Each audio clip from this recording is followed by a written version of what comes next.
Oh, hello everyone, and welcome back to yet another edition of Boston Blue Beat BlazBlue Central Fiction. I'm Saucy Boy, along with Deadward, and we're going to be commentating a pretty big bracket today, actually, as we have 26 people in attendance, lots of some really strong players, a lot to look forward to as well. Yeah, super excited to be out here on a Monday, and especially our final match looking to be a random nail and Fuzzama, so gonna get a lot of Bang versus Fuzzama action there at the end. But don't forget, we have killers all across this bracket, looking for the chance to upset, and BlazBlue is a game ripe for matches like that. So it'll be a good little evening. Gonna watch some fun BlazBlue, have a good time, and thank you for having you with us. Yeah, it's going to be a pretty cool bracket. Very unique just because it's a very large bracket in terms of how Boston Blue Beat normally runs, but also the fact that we have a lot of strong players, but none that are like Kobe or Dawn or whoever it may be, the usual suspects outside of, say, Fuzzama. I guess you can like lump Fyre and like a random nail in there as well. But you don't have the usual suspects. They're always getting like top 3, top 2, top 1, whatever it may be. And instead, we got like Jahvahn here, we got Soliloquy, we got Sanity, all who can make top 8. Aerodat, of course, in attendance as always. Mercury, and even some other players that don't normally always show up, like Artemis, Heartwad, and 8-Man. Really excited to see who comes out on top, and especially with our first match getting queued up here, waiting to see who's going to come out on top between Thun, Lunk, and SmolSquish here. Now, I'm not super familiar with who SmolSquish plays. Well, SmolSquish answered that question for me already there with the Hiki pulling up with that character. But yeah, Thun Lunk always going to be on that Celica. Sometimes plays Might, if I remember correctly.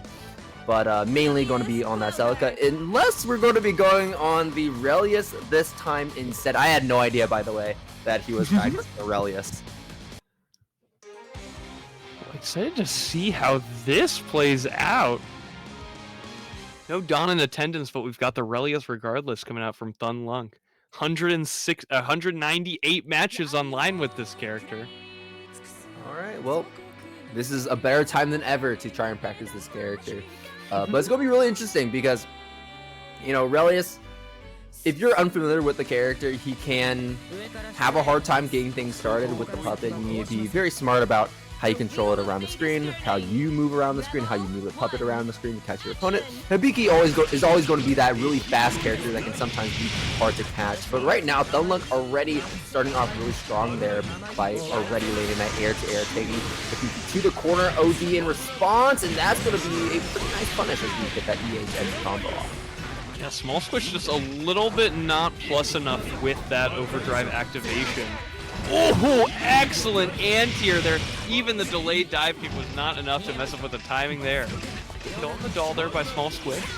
Yeah, I like that SmolSquish is so willing to press on the doll. That's one of the scariest things when it comes to playing against puppet characters, but it's something you absolutely have to do to make sure that Thun Lunk is just not running on top of you with Ada. And, oh, okay, we got the spot dodge coming out. Through both hits is insane. Quick burst there. Taking the knockdown, setting up Duelist Bios, and that is going to be a create your own mix-up situation here for Thun Lunk as we just go for the overhead to finish things off. Yeah, I did mention that Relius can be a pretty difficult character, but the moment you get a knockdown or you just root into Duelist Bios from a button, it can really lock people out, especially people who aren't as familiar with playing against this character, because then you have to start guess for game, or maybe even just like are we going to go for an overhead, standing overhead, or are we going to go for double overheads in the air? Like, what is it going to be? And there's nothing you can really do against it. It's very uninteractable. Thun Lunk letting the doll die here, but it doesn't matter when your anti-airs are this on point, and for Thun Lunk, they absolutely have been. Opportunity here for SmolSquish, has to get through overdrive and the... Sure, why not? Spot dodging right on through, popping the Duelist Bios, and we're just bouncing on top of SmolSquish's head right there as Thun Lunk cleans up his second round of game number 1. Looking really good. Those 2 rounds Thunlunk was just in complete control as SmolSquish really struggled to regain momentum against Thunlunk once he was able to get started. We did see some good kills on Ada, but unfortunately was not able to actually score any real hits on the Relius. Let's see how the adaptation comes. Definitely, both players have shown some pretty dangerous habits here. Thunlunk with a lot of sidesteps, and SmolSquish may be getting a little aggressive with mashing on the doll in order to kill her. So definitely there are some habits here for both players to start exploiting in this next game. Yeah, absolutely. I like that you mentioned that. Lead Lay, it is a good option, but if you overuse it, it is absolutely so easy to just blow up an opponent for doing so. But so far, SmolSquish has not been able to do exactly that. Still though, OD are going to be getting SmolSquish a nice punish, a solid combo, going to be taking someone to the corner. And Relius does struggle when it comes to his defensive mechanics. So we're seeing the wake up duels BIOS as a reversal. What are we doing? Sicko stuff here. That's what we're doing. Late RC to keep the DP safe. Okay, great kill on the Ada. Finds the low. Spend the burst. I don't think so. Looks like we're going to be holding on to it. But SmolSquish is not able to complete the combo. That was maybe a baited burst or an unforced error there, an unfortunate drop maybe for SmolSquish. Baiting out the anti-air. Thunlunk giving SmolSquish a lot of room here, trying to make sure that we're respecting that DP from SmolSquish as a defensive option. We're playing at that range there. I like that. Sending out the doll to do the dirty work instead of going in yourself. So SmolSquish wasn't able to actually really threaten the DP any longer. Yeah, no burst or OD was going to affect that. They're very smart there from Thunlunk. Block string here from SmolSquish, going to be getting the cross up. Unfortunately, dropping that combo, lots of combo drops, which is really unfortunate here. SmolSquish has been able to find some nice hits. There's the throw now, actually punishing the lay and make sure that Thunlunk is not using that as a defensive option to get out of jail free. Nice second hit of 5B, but not able to confirm off of it. Oh, no. Now. The combo. Big drop, one hit away here. Barrier up to get rid of the chip, but dropped the barrier there, allowing SmolSquish to get that one hit of chip off the tackle there. Right, I was like, you gotta be holding this barrier down for your life here. And unfortunately, Thunlunk did not do exactly that as SmolSquish is going to be getting their first round of this set, could potentially. Thunlunk has gotten 2 instant blocks on the Hibiki 6A so far. We're making sure that that is not anywhere close to being something that SmolSquish can threaten off of again with 6A. OD timing, but yeah, trying to OD in response. However, Thunlunk saying no to that, setting up the stop sign with the EA. The doll actually hitting from behind, saving Thunlunk as SmolSquish try to teleport in. Duelist BIOS could be hitting in the air, and we're going to jump right on down. That's one of the scary things about Duelist BIOS, and the thing that you have to understand when it comes to that super is that it's okay to jump against it, because you're going to be giving Thunlunk an awkward hit, and we can't exactly combo off of it. We saw SmolSquish go for that, but then as we got hit, we kind of just fell right back in and then stopped trying to escape. Duelist BIOS is only scary once Thunlunk can establish an advantageous situation, but when you just throw it out in neutral like that, you're not really getting a lot of reward, and a lot of times it's kind of just wasting that 50 meter for nothing. Yeah. Regardless, Thunlunk putting on some major offense there, really good.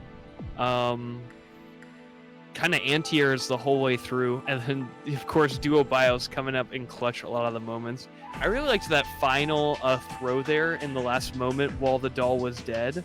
I think you are, as a player, you really usually expecting a strike there, so it was cool to see it happen that way. Good choice there from Thunlunk. Been very confident on that Relius, and I hope SmolSquish similar makes a nice little run in losers as well, maybe hitting a few more of those combos. Yeah, I think another reason why Thunlunk was able to propel themselves forward in that set is part of the you mentioned part of the reason already when it came to just very solid anti-airs, but I think anti-airs are definitely very important when it comes to the BK matchup, because a lot of times the BKs are going to be trying to approach with air dash JC. I mean, it's literally one of his best buttons. So, you know, just being able to stop that consistently made it a lot harder for SmolSquish to try and approach, and then because of that, it gives you a lot more space to work with when trying to set up Ada, and then just setting her out to do the dirty work.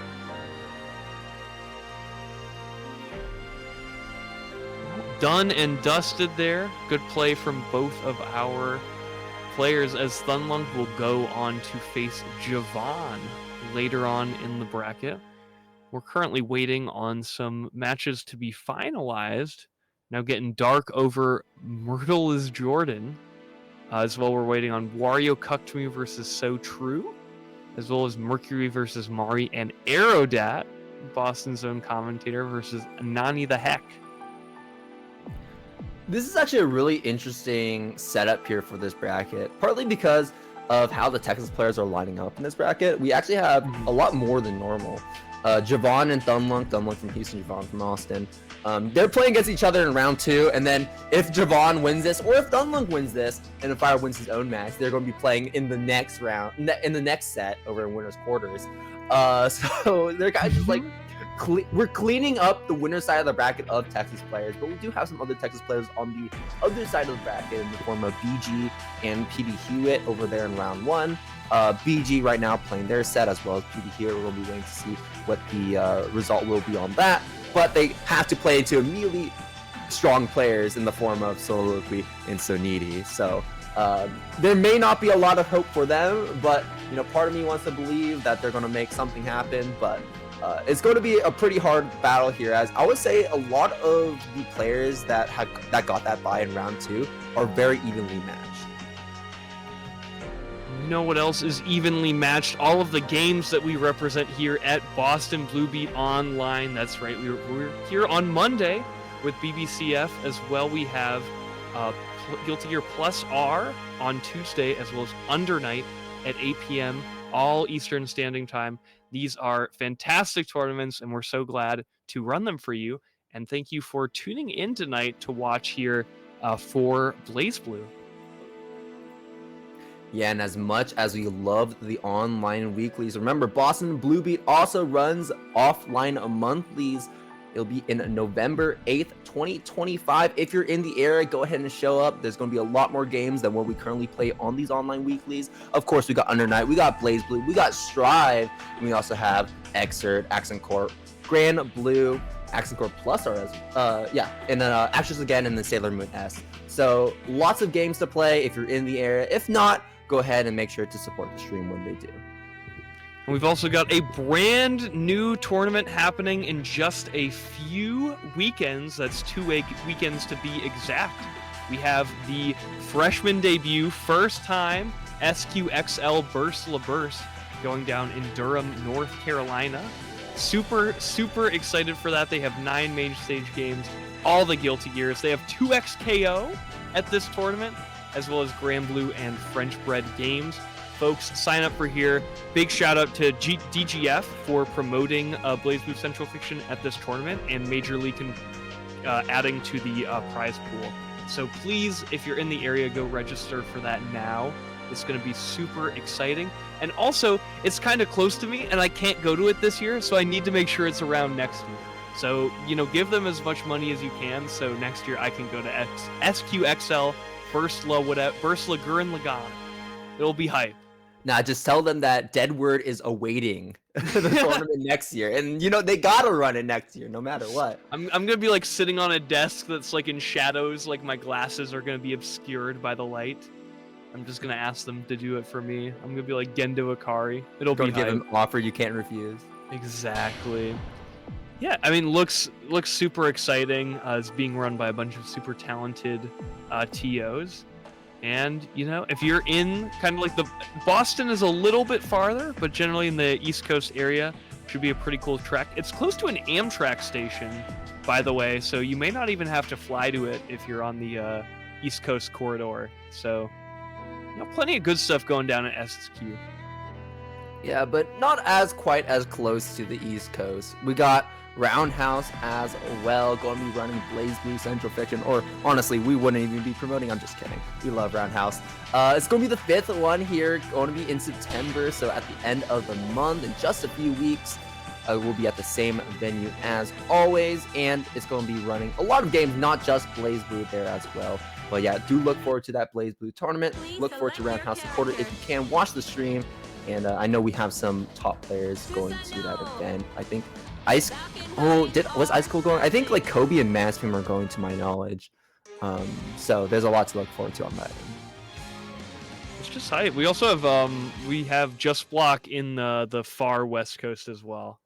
I actually made a video about that. If you want to go watch it, youtube.com, Denver LLC. And let's get into it as we get WarioCuckedMe going up against the one and only Dark. The one and only Dark, but not the one and only Susano, as we already have so many Susano players. But it's going to be cool to see how Dark is going to be dealing with the tricky Valkenheim that Wario tends to represent here. You got to be very willing to press against this character, and Dark is going to... I think the main things we're going to be looking for is defense, right? We want to make sure that we can play defense against this character, or he's just going to absolutely run. Early burst from both of these players. Of course, WarioCuckedMe does go to my locals, so a little bit biased here. Oh, and a big starter for him as well. He wants to impress Deadwood. I'm glad to see Wario. Chase back on the roll, not letting Dark it out for free. Maybe going to the super. Valkenheim is known for having some damage problems on occasion, so... Right. I wouldn't even say on occasion. I would say he just regularly has damage problems. But the idea is that he gets so many hits on you that it doesn't really matter. But, you know, he also is very fragile as well. As you can already see, Dark has already done so much damage to him. And he hasn't actually hit him with any real combo. It's just like a 6B and like a 5C or something like that. Oh! We got big starter here. Crush trigger to get some additional unlocks. Right, but we don't have any of the defensive unlocks. Instead, he's going for all the offensive ones with spin and sand. But now we have that DP on unlock, so Dark will have access to it. But the question is, will we be able to get out of this mix here? Wario going to be respecting that option because you can't block in Wolf State, and we're very low health, so we know that we're one touch away. But Dark is also in that same camp. 15 meter, can he kill? No, looks like the scale is going to be a little bit too much. We need a little more interaction. Yeah, good on Wario for knowing that it wasn't going to kill, though. Low on Wolf Gauge, low on meter, and back to neutral here is going to be tough.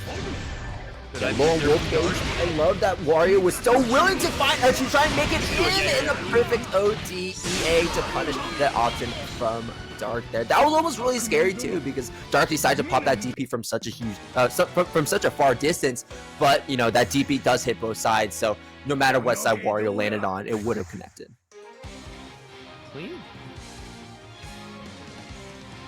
Pretty clean stuff. Really good knowledge as well, and awareness when it comes to our combo game and what exactly we can do, what exactly we shouldn't be doing. Like you mentioned, like Wario backing off, knowing the combo wouldn't be enough to kill, so he saved the meter for the next interaction, trying to mix Dark up. Oh! Using it with the God air buttons here, just playing air to air against Valkenheim. Paying off so far, immediately unlocks the DP and uses it right away. Soft connected 2B coming in from Dark, but Wario just trying to play outside that range, going to be hit by the DP, but we can just reposition to a further distance away, getting a nice air throw right there against Dark, unfortunately dropping the combo. Get out the DP, get the punish. Dark not bursting here. Looks like a big counter hit starter, but Valkenheim combos can just kind of tickle you. Find the anti-air 5A. Drop though, overhead. One up here, we have plenty of resources. And there you go. Maybe that would have been in Wario's favor if it didn't kill him. Right. Something to 5A coming from Dark. Yeah, lots of preemptive buttons, knowing that Valkenheim can close that distance so fast. You want to make sure that you're putting some hitbox out to make sure that he can't just approach for free and get stuffed automatically just like that. I mean, Wario wasn't even close to that 5A before, but Dark's like, yeah, I know that you're going to try to get into that location. You're going to try to mix me up some way, somehow, and there we go, perfect option for Dark. Will be getting so much damage off that read as well. Jeez. Alright, we saw a lot of counter assaults from Dark. Wario has to burst that. Honestly, I'm surprised we didn't try to represent that burst a little bit earlier there, as the last hit put us at 1 touch away, and Dark was able to just do anything to close that one out. But yeah, that was tough. I mean, we did so much damage with that combo. Valkenheim didn't have a lot of health to work with, and you know, he doesn't have a lot of health to work with in the first place. And Dark was able to just set everything that he needed up there with all the seals. What a good response there from Dark. Felt like you really changed the flow of this match in a very quick fashion. I like how Dark is not trying to match Valkenheim's speed, and I think that's like a big mistake a lot of people make in this matchup, is you're never going to be able to match Valkenheim's speed unless you're playing Valkenheim or play Takaka or whatever.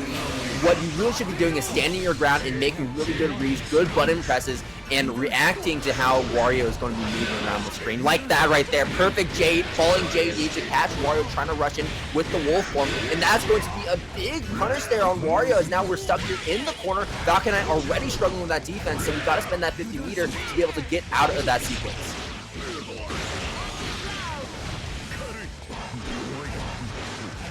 Woohoo! Good blocks by Dark so far, but that reset into the overhead's really gonna hurt.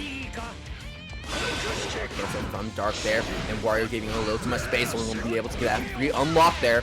Still doesn't have the DP available, but we do have God Press, we have Spin, we don't have Ground Viper yet either, which is fun. Oh my god, Wario just ran out! That was enough! Yeah, and that was tricky right there. One of the things that I've been noticing is that Dark, I don't think, has really fully optimized our, like, the order in which we're getting our seals during our combos. So a lot of times it feels like Dark is trying to get a certain seal, but didn't route correctly to be able to achieve that. Oh, big starter here for Wario.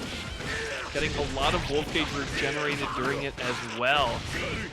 Right, and Susano being that snowball character, you want to make sure that he's not able to build up any of his resources, and when you're continuously comboing him here in the corner, he doesn't really have a lot to work with, especially when he doesn't have that burst available to him. There's the throw, this might be it!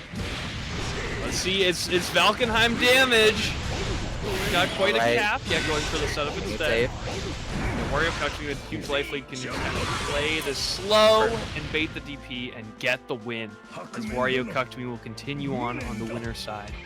Another great example of good awareness from Wario, seeing that, hey, we weren't able to get that confirmed into the combo, so instead we just back off, knowing that he's probably going to use the DP that he just unlocked to try and get out of that situation, and then pulling in to go for the KO. And I like that we also jumped back as well, because we want to be outside of that range. So doing that, getting the punish, really clean stuff from Wario. I mean, we saw that emblematic because he was able to get that perfect over Dark, and Wario going to be moving up. Sweet deal. Love to see it. Another tri-state resident making it happen here. So we're going on to our next match, which will be Mercury versus Aerodat. Yeah, we're going to be seeing a little bit more of the East Coast here. Aerodat pulling up. Going to be, you know, we got the Boston Blue Beat resident commentator.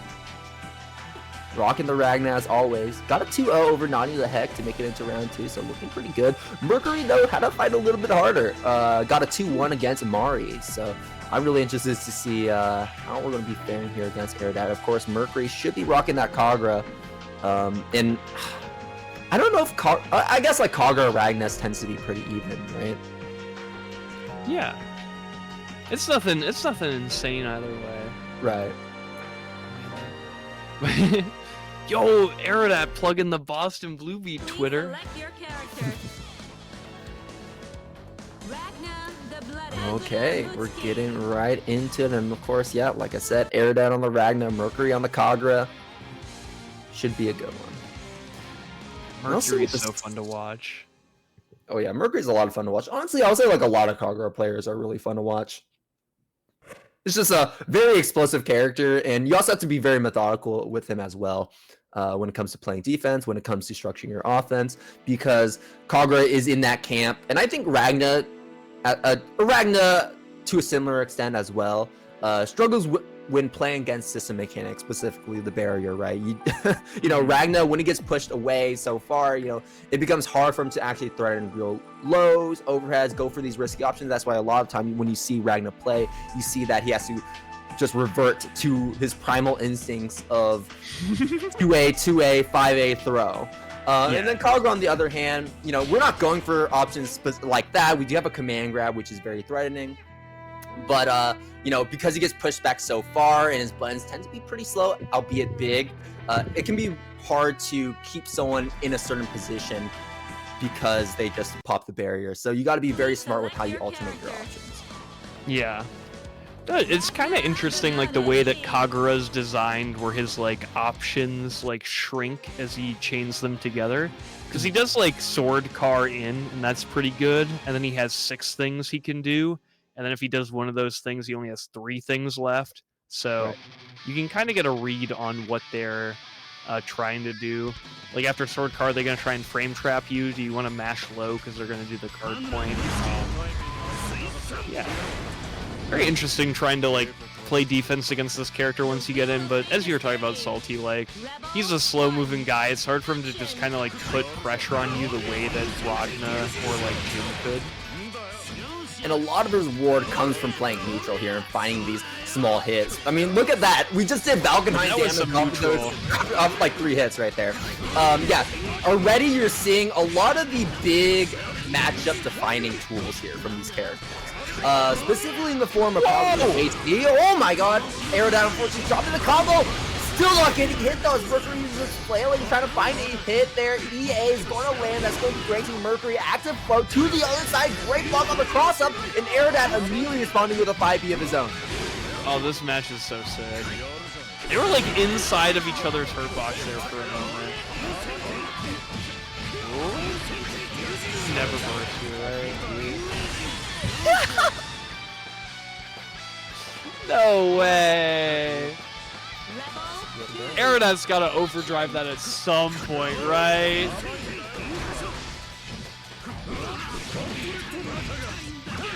That is unironically like a pretty big problem with Kagura offense, though. He really does struggle to deal with people overdriving in his pressure. Right, he's there. Please, Aerodat, please! Dude, we gotta like spend OD. We gotta spend burst at some point right now, right? OD! Oh, okay, we're not able to get a full punish off that there. Too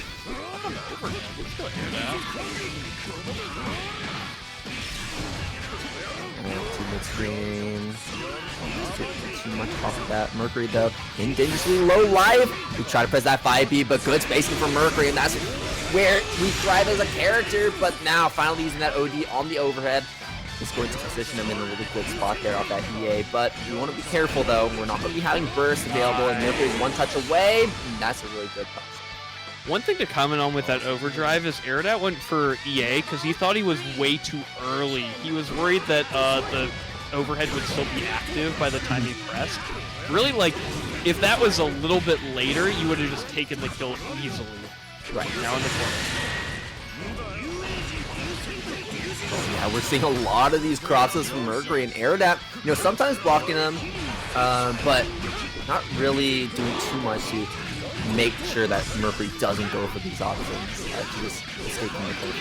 Still though, Aerodat looking good with these conversions. And JC, 5C.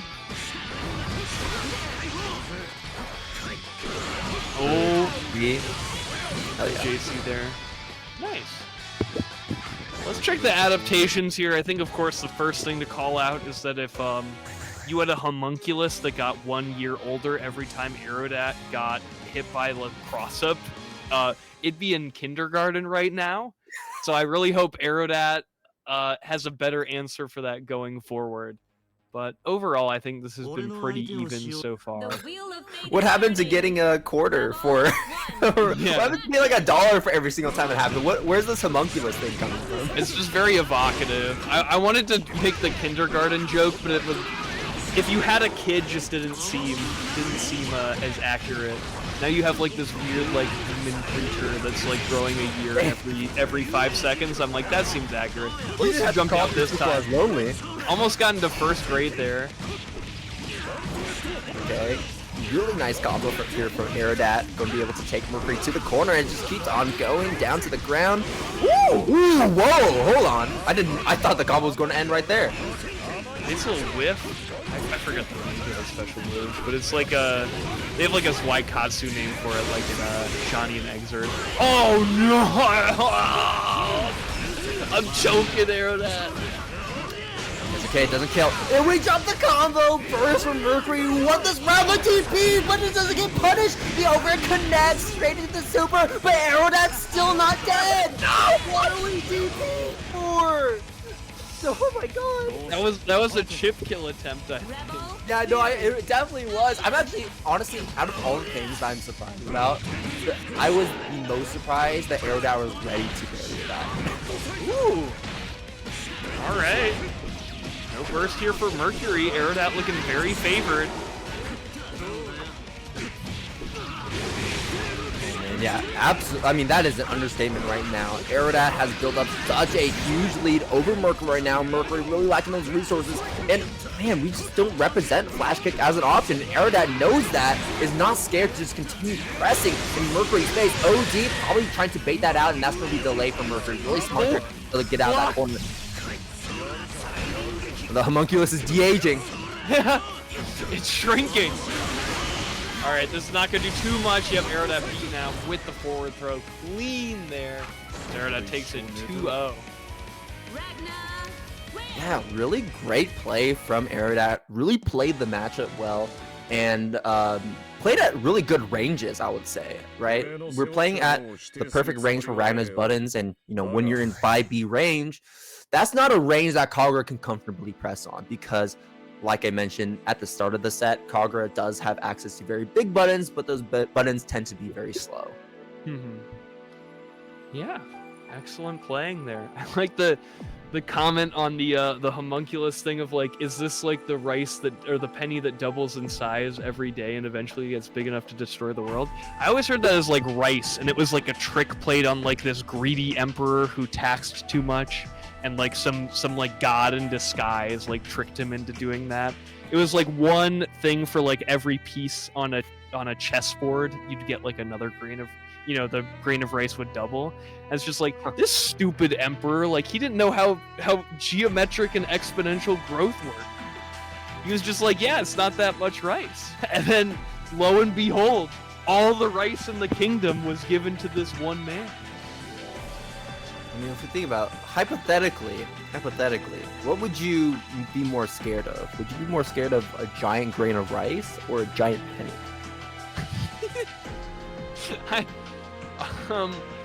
Probably the giant grain of rice because it has like it'd probably roll, right?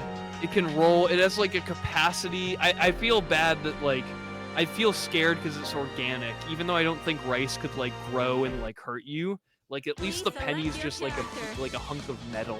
Dude, imagine the rice has an unknown aspect. Imagine when the giant piece of rice it was there and it starts raining, just like doubles in size again. Yeah, there's like I think there's like some Jack and the Beanstalk hazard as well. Like there's plenty of stuff that could go wrong there. As we get Jahvahn going up against Fyre next. Yeah, there's a lot of stuff that could go wrong with this matchup. Actually, no, yeah, of course, right. Jahvahn, you know, more known for the S, I would say, but really is trying to get this Kokonoe as his main character. And so far has been improving at a really nice pace. But, I don't know, would you say... No, they're both pretty bad matchups for Kagura. I was like, would you say that Kokonoe matchup is worse for Kagura, or is the S one worse? I say they're pretty even. They're both pretty bad. Yeah, they're both pretty bad. I mean, I feel like 3C just ruins so much of Kagura's day. I will say, though, I think S's instant overhead has got to be even more effective against charged characters, which is really annoying for Kagura. Yeah, but one of the big things that Kagura struggles with, and honestly, like every single matchup, is I guess not every single one, but you know, a consistent thing with him is that he kind of struggles to get in sometimes. He does have Wyvern, right? He does have the Fireball, which can kind of clear that space, but he's a very slow character, very bulky. And Kokonoe is one of the best characters at just controlling the entire screen, especially with those gravitons, how she can make them explode as well to just create distance instantaneously. And you know, there's a lot of options she has available. Setting up the traps as well. We're seeing the graviton already. The slow Fyre down as we send the ball on over, and then we set that trap as well to catch Fyre as he tries to wyvern it. Yeah, that was a smart wyvern in. Fyre's been putting in some work this round. How's it going to end up? The Super Ball being very problematic here for Fyre's chances of winning. Oh, no! Jumping over the 2C, giving no special cancel opportunity and securing the round for Jahvahn. Yeah, in the same vein as something like Duelist Bios, that Super Ball mix is pretty much uninteractive. Like once it's on you, you kind of just have to hope and pray that you are able to see through the mist and figure out what the Kokonoe is trying to do when it comes to it.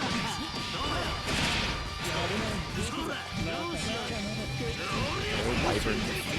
Really nice confirm here, but we can't kill with this combo, I don't think. No, we got it. Ye of little faith. Fyre. You know, you never doubt a Kagura combo. Never doubt a Kagura combo.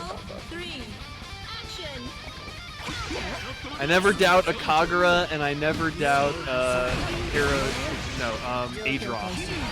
I had Aerodat on the mind. Aerodat, I'll never doubt Aerodat again.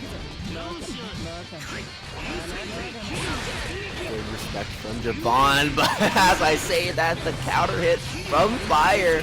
And that's going to be a huge amount of reward there. 3.8k damage, one more confirm. It looks like we found it. Jahvahn doesn't have that burst, so we can just go crazy, do whatever we want, end it with a super, just to keep it simple. And Fyre is going to be advancing forward one more game. And yeah, really clean stuff. Fyre getting the low to go. Very well played. I mean, huge counter hit wyvern there into the stance cancel into the 6C. That was explosive damage mid-screen, even for Kagura. Super good. See how things change. Jahvahn is probably going to play a little more passive, backing up. Yeah, backing up right here. I'm actually surprised Fyre chose to back up a little bit as well. Maybe trying to set up that fireball. I think that is smart though, setting up the fireball just in case Jahvahn tries to pop Graviton. And we have like at least a clear way to try and approach the character. Bursting out of that huge counter hit. Again, Fyre's kind of got to like wyvern through the first projectile only to get caught by the second projectile. Nice, wyvern through. Yeah, perfect wyvern timing during that combo to go right through the Super Ball. So many different characters with really weird ways about getting around the ball to get like an optimal punish, so it's cool to see. I mean, I'm really excited whenever someone like hits there with their special sauce. Wyvern is a really good choice there. Yeah, that was super sick. Fyre was so ready for that. Okay, just jumping all these fireballs. Kokonoe to the other side. Good block from Fyre so far. Set the Graviton yet again. Falling JC catches Jahvahn. Beating the 3C is crazy. So good for Kokonoe. Knockdown. God. Okay, yeah, we gotta burst that one. We gotta burst. The world may never know. Alright, taking some chip damage here from the projectile spam. But again, another clean jump over the 3C, and I think that should be signing the deal here. Ryder acquired for Fyre, and he's going on tour. Yeah. Jahvahn, unfortunately, not able to really set things up the way he wanted to. When he was able to, it looked really good. You know, getting the knockdown, setting up the Super Ball, setting up the cross-up mix. But Kagura played a really, Fyre played a really good defense with Kagura, and the way he approached was really smart too. Weaving in the wyverns, weaving in the fireballs. You know, I remember seeing that round start, and I was like, okay, that's interesting. We're just backing up, but I now see the vision of just spamming the fireballs, forcing the Kokonoe to move, and then taking that time, taking the space you create as well from that to just wyvern in.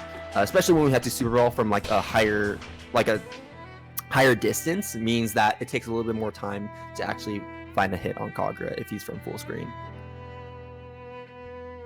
Very well played set between those two. I'm very excited for this next match where we will have Soliloquy versus Sauvagess. Yeah, this is going to be super fun. Soliloquy, always a blast to watch because Soliloquy is one of the only new representatives in terms of at least the players that show up to Boston Blue Beat, and a very good new at that. is very scary playing against this player, and Soliloquy, one of the players to be seeded to try to make that top 8 spot there. Yeah. This matchup makes me feel so smart. Soliloquy versus Sauvagess. It's gonna be nice. Sauvagess on Jubei, of course, and I believe Soliloquy on one of the Marakumo units. Is that correct? Yeah, it should be new. Okay. Unless Soliloquy decides to swap up characters, I don't really think Soliloquy plays other characters. I'm sure Soliloquy has dabbled in other ones, but I don't know if there's any that's on the same level as new. But of course, you know, you can just take this time to practice new characters if you like. But yeah, there's the Jubei being locked in on the side of Sauvagess. Yeah, Jubei definitely one of the harder characters for new to try and pin down because he's so mobile, because he's so small too. That also plays a big factor. And it also makes that combo routing a little bit weird if you pin him when he's crouching or whatever it may be. Yeah, that unique property, it's usually advantageous for characters. I'm not sure how new exactly benefits or loses from it, but most characters are known for getting much more damage on Jubei because he's always considered crouching. Right. But if you're not fully accustomed to it, it can definitely throw you off. Yes. Yeah, we'll see how Soliloquy ends up dealing with that. How Sauvagess is going to be dealing with this zoning, because as long as you can close the distance and have Soliloquy consistently whiff or drive normals, then Soliloquy is going to be eating some big punishes. Yeah, we'll see. I think you were right in the money with that, Salte, with Jubei being a very good character for navigating past the projectiles, very mobile, very small. We'll see how Sauvagess is able to do it. I mean, already right there, the fact that you were able to get such a clean punish there, tossing Soliloquy into the corner, and look how fast he closed that distance as well. Not a lot of characters can really make it through that gravity well in such a short amount of time. Oh, a little greedy with that projectile throw there from Soliloquy. Oh my god, we're diving right down, but perfect spacing from Soliloquy, knowing that Sauvagess was trying to go for that dive and was able to get that punish immediately afterwards. Unfortunately, that 5D is going to whiff, and that's going to make Soliloquy how to back up, and we're going to be popping that super, taking Sauvagess into the corner. Should be able to set up the Luminous Slave. Good blocks from Sauvagess so far. Oh, there it is again, anticipating the dive from Sauvagess. Missing the Ender, luckily not punished for it. We get the install now for Sauvagess. Now there's where things can be really tricky, but at the same time, you gotta be careful with your Sauvagess. You don't want to be getting hit by any stray drive normals in the process of just dancing around the screen. But unfortunately, Sauvagess was not able to close that distance in it, and Soliloquy cleans that one up pretty easily. Backing up. All right, great confirm, and then Sauvagess already bursting that one, trying to have some momentum in this round start situation. Nice, meaty overhead. I will say I've noticed that Sauvagess is standing a lot during drive strings, so I wonder if Soliloquy is going to start going for more wheels in pressure, since Sauvagess is usually like defaulting to blocking the overhead. Speaking of blocking overhead, really great blocks from Soliloquy, be able to defend against that sequence. Cross up. Ooh, catches the backdash. Immediately guard cancels to get Sauvagess off of it. So evasive. Oh no. Good situation there. Trying to slow the pace down, but Sauvagess jump scare, air button there. Securing the corner and doing a grip of damage, corner steal. Yo, that was really goofy. I didn't even know which side to block because Soliloquy actually faced the other direction for like a split second, and then Sauvagess like instantly course corrected. I don't know what happened there. I think Soliloquy tried to backdash, and so instead forward dashed into the corner, which is how Sauvagess got like the cross up and then same sides, because Soliloquy corners himself again. That makes sense. Okay, a lot better start here to this next round. Sets up the Luminous Slave, has the gravity well, and then you can see Sauvagess trying to make that micro dash forward to catch the Soliloquy, but the gravity well going to be messing up that spacing and timing there. He's been blocking out pretty well, so much that Soliloquy has to back away a little bit. Well, optimal spacing gets caught in the gravity well. Soliloquy trying to overdrive for game here. Let's see if it works out. Yeah, I think if you're Sauvagess, you gotta be really careful how you're playing here in the corner, because Soliloquy has been so ready when it comes to pulling the trigger on those anti-airs when Sauvagess tries to just jump up and go for those dives. And so far, it's like, we haven't really seen too many successful ones, and then Sauvagess, because of that, is being very, very patient with how we use it, and because of that, in a way, we're not really pressuring Soliloquy all too much.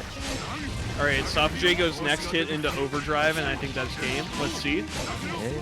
I think this may have been too bad of a starter. Yeah, we're going to need to be able to, we're going to have to block out the super first. Just drain that barrier gauge here. Oh. Clean hit. Fly swatted, folks. Fly swatted by Soliloquy. Yeah, just super clean anti-airs from Soliloquy. And I don't think we really missed too many, if any at all. Like when we pull the trigger, we are laying that hit on Sauvagess. Yeah, that was a pretty long game one, by the way. It was, but you know, these characters don't really do a whole lot of damage in the first place. So yeah, it's going to take a while for them to whittle down these health bars, especially with how they're kind of just being so they don't really want to engage too much, like. Which is kind of weird to say, because, you know, Sauvagess is playing that Jahvahn and is still playing semi-aggressive. But he's playing very careful with how he's moving around the screen just to avoid all the zone. The safe setup. Going for the longer setup this time.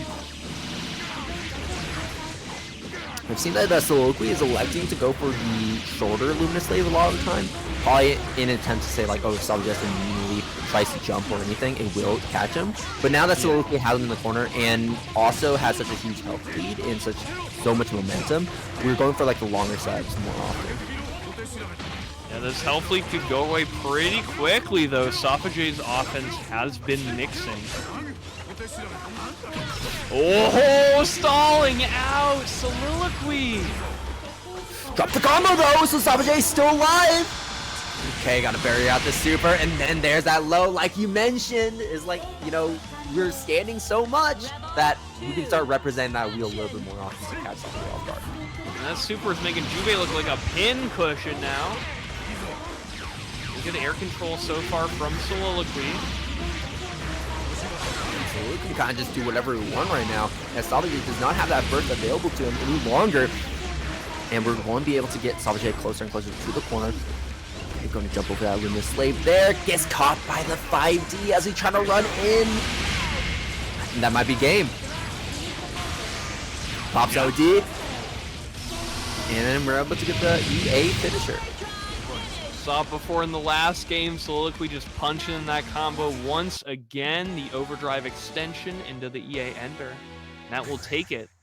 This very exciting match between these two. Soliloquy continuing on and qualifying for our winner side top 8 here. Yeah, that was a lot of fun to watch. And, you know, Soliloquy ended up looking really, really good, especially in that final game. But it was really cool to see how Sauvagess tried to dance around that full screen zoning that Soliloquy was representing there. Which is really interesting too, because, you know, Sauvagess was not playing bad, and Sauvagess kind of already knows how to play against zoners too, because he was able to take it 2-1 over Soniti. And that's a pretty big win there, I would say, early on in the set. And, you know, I guess Rachel's a bit of a different zoner, but you kind of understand that, like, he has to be very aggressive while he moves around the screen on that one as well. Yeah, very tough there. Jahvahn's got to work really hard to navigate that. Especially, you know, like, you think, like, oh, a high mobility character is so good against, you know, Mu. But that gravity well can be so problematic. You really just have to, like, wait it out and really counterplay it super well. Yeah, that gravity well is incredibly good. And we saw Sauvagess try to use some options to just blitz right on past it. But, it tends to be very committal, and sometimes we didn't even space it correctly either, so it would just completely whiff in front of Soliloquy's face, and then of course that presents an opportunity to just get a big punish on that. Starting off winner side top 8 between a random nail and Fyre here. We got the big boys going off. Yeah, Random taking over Aerodat 2-0 to move forward. Random also won the previous Boston Blue Beat Online Weekly last week, so has a lot of momentum riding in on this one. Let's do it to it. Will we get the repeat from a random nail? Let's see it. Fuzzama's on the other side of Winner's side trying to take him down. Yeah, interestingly enough, Fyre is actually playing Kagura. Normally, when he plays against like highly mobile aerial characters like Bang, you see him tend to go for options like Noelle instead, and his Noelle also being very up to snuff. But no, instead choosing to go for the Kagura, and probably really just looking to use his big buttons like JC and the flash kicks as well. Flash kick to cure yourself of the poison, though. Seems like, hard work and exercise really are the best medicine here. Yeah, just pulling out these giant buttons here. Is that dead? No, that's dead. I think that's dead. Would you enhance super? Oh my god! Alright, I did say it was going to be close, but in my heart, I thought it was not going to kill. That was insane. 6K off of that? It was a pretty good starter. It was a really good starter, but also too, it was kind of a weird confirm as well because of how it connected. Oh, nice whiff punish on the drive there.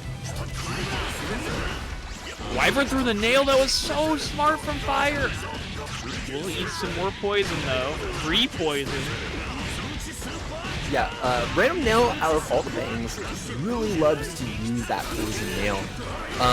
What I would like to see from Random Nail a little bit more, maybe that triple nail instead, because that is very good against a character like Kagura.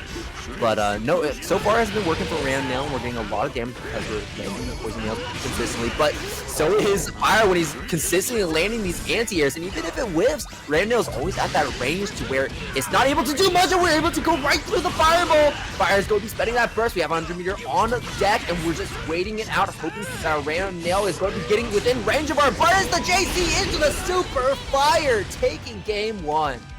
Yeah, I was like, Fyre bursting there. If you're going to win, you better do it now. Right.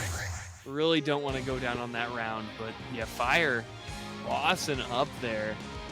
And that was honestly like the burst wasn't even that bad either. I mean, they're at similar life totals, and Random could have absolutely killed Fyre if we found the right hit. But what's notable is that Random Nail was kind of just out of nails. So if you try to approach back in from the space that burst created, we only have like maybe 1 or 2 nails before we run out of them, and then we lack that approaching option. That is true. Additionally, like, I feel like you'd never burst there if Bang had overdrive. So luckily Random Nail had bursted a little bit earlier, so knew that kind of like Bang robbery tool that is on the table so many times is not there. Random Nail, meanwhile, 1 hit away with the bumper. Easy confirm. That's gonna. Yeah, and that definitely went a lot more in Random Nail's favor, able to keep Fyre locked there in the corner for the entirety of that round, but round 2 could be a little bit different. Blocking out the Poison Nail yet again. Fyre going to be blocking both of them out, blocks the anti-air attempts. JC whiffs, but we still find the low. That was pretty scrambly. I don't think either person expected Fyre to be on the right side there. Still able to get that confirmed. Tries to set the bumper, getting a little cheeky there, but Fyre was able to land that fireball and stop him in the process. JC going to trade. Not a bad trade there for Fyre, even though we're still in the corner. Oh no! Flash first seed, but unfortunately Fyre not facing the right direction. All these meaty overheads just seem to be inviting the potential of the wake-up tap. Pretty soon here, I feel. There it is, as Loranda tries to go for the overhead yet again. Fyre goes to jamming that flash kick. Oh, connection, and the burst from a Random Nail. Well, it's not going to work out for a Random Nail, as now Fyre has a pretty significant overdrive advantage here, and we saw the type of damage Fyre was able to do with overdrive earlier on in the set. A good position for Random Nail to be in. Good usage of the guard point explosion there, though. We do have some pretty can follow-ups after Wyvern, so not super dangerous there for Random Nail. You can absolutely get blown up, but now that we got Fyre to get rid of his burst, we're in a much better position. One seal, should be able to get a second seal here. Are we going to go for all 4? Number 3, no, instead we're going to set up the nail umbrella. Rain of Pain here, fuzzing the best of his ability, but it will not be enough for Fyre with this random nail. Should be cleaning it up. Super, should be more than enough. We're going to a game 3 here, folks. Looking real good. Going to be evening things up here to a 1-1. This is for winners finals, so it's a pretty big deal to win this one. But game 3 will be deciding the result of this set as we get right on into it. Let's do it to it. Final match between these two. These big burly men. Who's going to be flexing on the other one in the end? Early overdrive. We didn't see too much overdrive from a random nail this whole set. Now, trying to get some good payment off of it, but it will be Fyre. Able to... Whoa! No! Really? Playing ping pong there with a random nail. And we still get the flash kick there. The anti-air gets the confirm. Cross up. I love that JA. The spacing was perfect. JC connection. It's not in the corner. I think we should be able to still get the kill regardless. Yeah, OD is going to probably be the only way to actually confirm this kill because it gets a little bit awkward when you're back in this. Overdrive super just doing so much damage here. Cassius Bright will have to, or sorry, Fyre will have to deal with overdrive once again from this bang. He just has the round under his belt. 3 seals are going to go for number 4. No, set the bumper. Random nail tends to really like these bumper setups, and sometimes tosses up the nail umbrella. You don't see it very often, and you could potentially see it a little bit more too, just to make sure that Fyre just can't go for these wake up flash kicks more often. He gets blocked, immediately responding with the button, blocks out both the poison nails, but gets hit by that poison nail at the end there. We're running a little bit low on nails, though 5 should be enough to play neutral afterwards. This combo won't be enough, so Fyre's going to have to find a 1-run opening on Ram Nail, but Ram Nail looking really low on resources. And Fyre is just 1 round away from taking the set, blocks the poison nail yet again. We only have 1 nail remaining. Taking the hit, D-nail's not enough. Looking for it. Oh, I think that may have been potentially supposed to be overdrive there for Fyre. Needs 1 more hit. Ram Nail. We find the slide on the Wyvern. Low profiling it. Looking really good, and we have 100 meters to use. We should be able to even things up now. Oh, going for crush trigger extension instead of double super, which I think is on the table there for Bang. Let's see if you live this. Oh, no. No, not at all. Fyre getting a little impatient there from full screen. Should have just waited for a Ram Nail to approach because at the end, with only 1 nail remaining, we really lack those strong approaching tools. Wyvern trying to find a hit, finding another hit there. Unfortunately, no combo. Over the poison nail, jumping at each other, finds the poison nail as a starter here. Just trying to keep the passive damage going with the second poison nail. Oh no! Oh, the bigger starter there for Ram Nail. We don't have burst, but we dropped the combo. Maybe expecting the burst to come back and Fyre to immediately jam it, and a Ram Nail trying to bait it out, but we gotta finish our food here when we're getting to this final moment. And now Fyre is positioned to try and take it. OD activation. What is Fyre's option? Land throw, here we go. Oh, the jump. Oh no! That's almost I respect it because the RC to cancel it. I like the overdrive back. Yeah, easy enough. What is not that? active slow. Oh my god!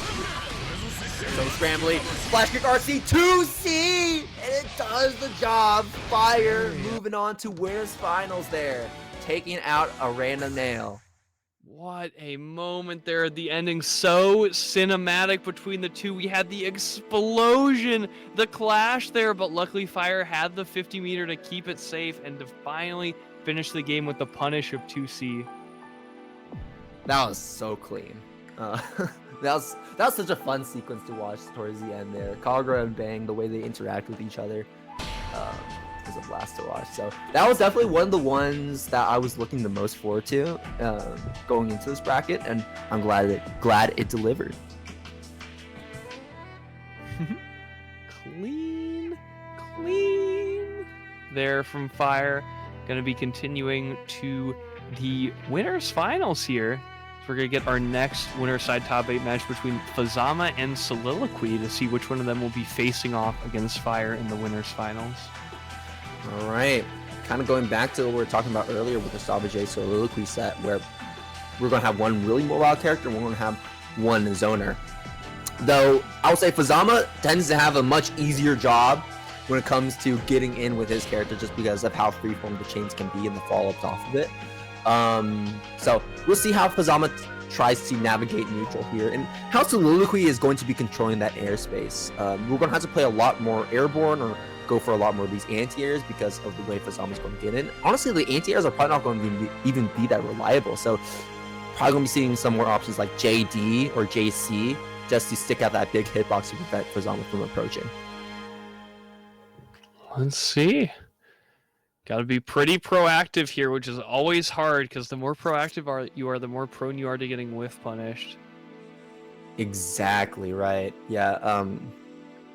As new, trying to play proactive is really hard to do. You want to be playing reactive a lot of times, but with Fuzzama, you don't really have that space because how quickly he can just go full screen in your face. You know, it's like split second, and then he's on you. But because of how new is going to be, it's going to be a lot harder for Fuzzama to play that lame Fuzzama playstyle, right? A lot of times you're going to be seeing that round start Fuzzama jump back chain. And that's probably not going to, I mean, it's still definitely going to be something that Fuzzama can do, but it's not going to be nearly as easy just because of how new can control full screen much easier compared to a lot of other characters.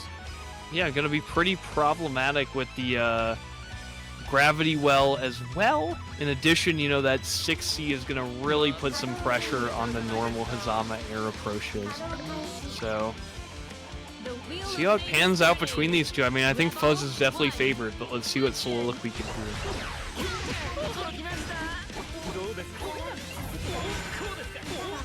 Yeah, Fuzzama already starting off pretty nice there. Didn't go for that jump back chain, instead went for that jump forward, playing a little more aggressive. Alright, start here for Soliloquy.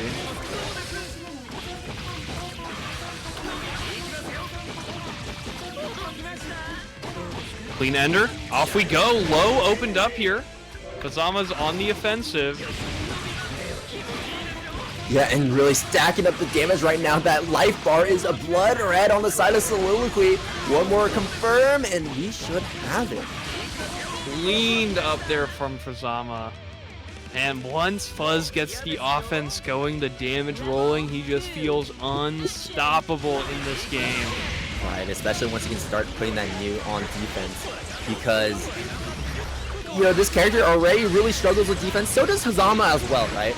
Fuzzama does struggle with defense, but can be pretty slippery if you give him enough space. New's going to be giving a lot more space than Fuzzama's going to be giving New, however. So it's going to be really up to how Soliloquy manages that meter, which is going to be pretty important here. We can't really use the 50 meter on the super. We're going to have to be using that 50 meter a little bit more on that guard thrust more often.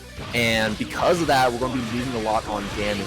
And Fuzzama is going to be able to save a lot more of that meter because we at least have options like OD, we have EA, we have Potention as another reversal option, and OD as an invincible reversal. Not going to be super relevant just because of that full screen option. But Fuzzama, yeah, it's no, never still enough. not enough. Not against Fuzz. No!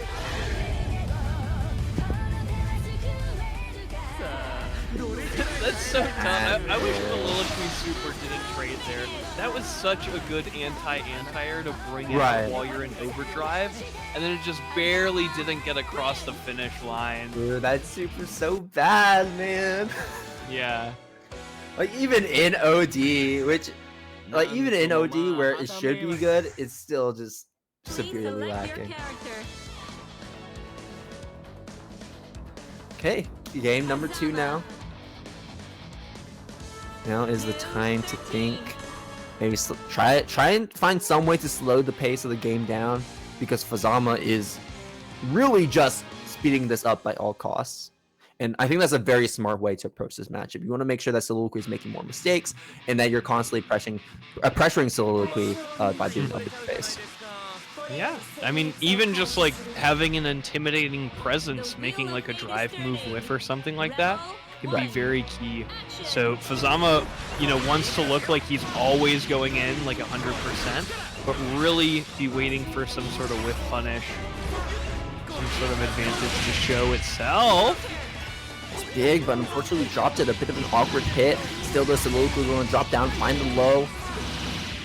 Going to be able to finally set us up into an advantageous position.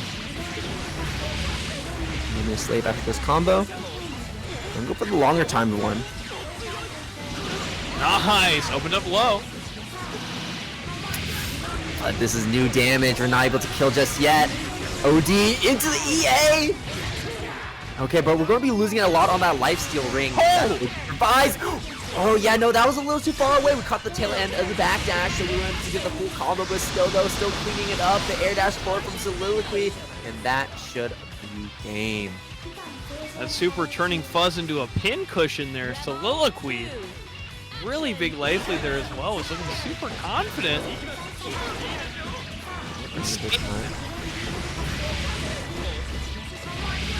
Right, to the corner we go. Luminous Slave being set up a lot further away than normal. But Fuzzama found a hit there, so the Luminous Slave going to go away. The Luminous Slave has been freed. Fuzzama, the Liberator, well positioned here as well. Active flow for the additional damage. Oh!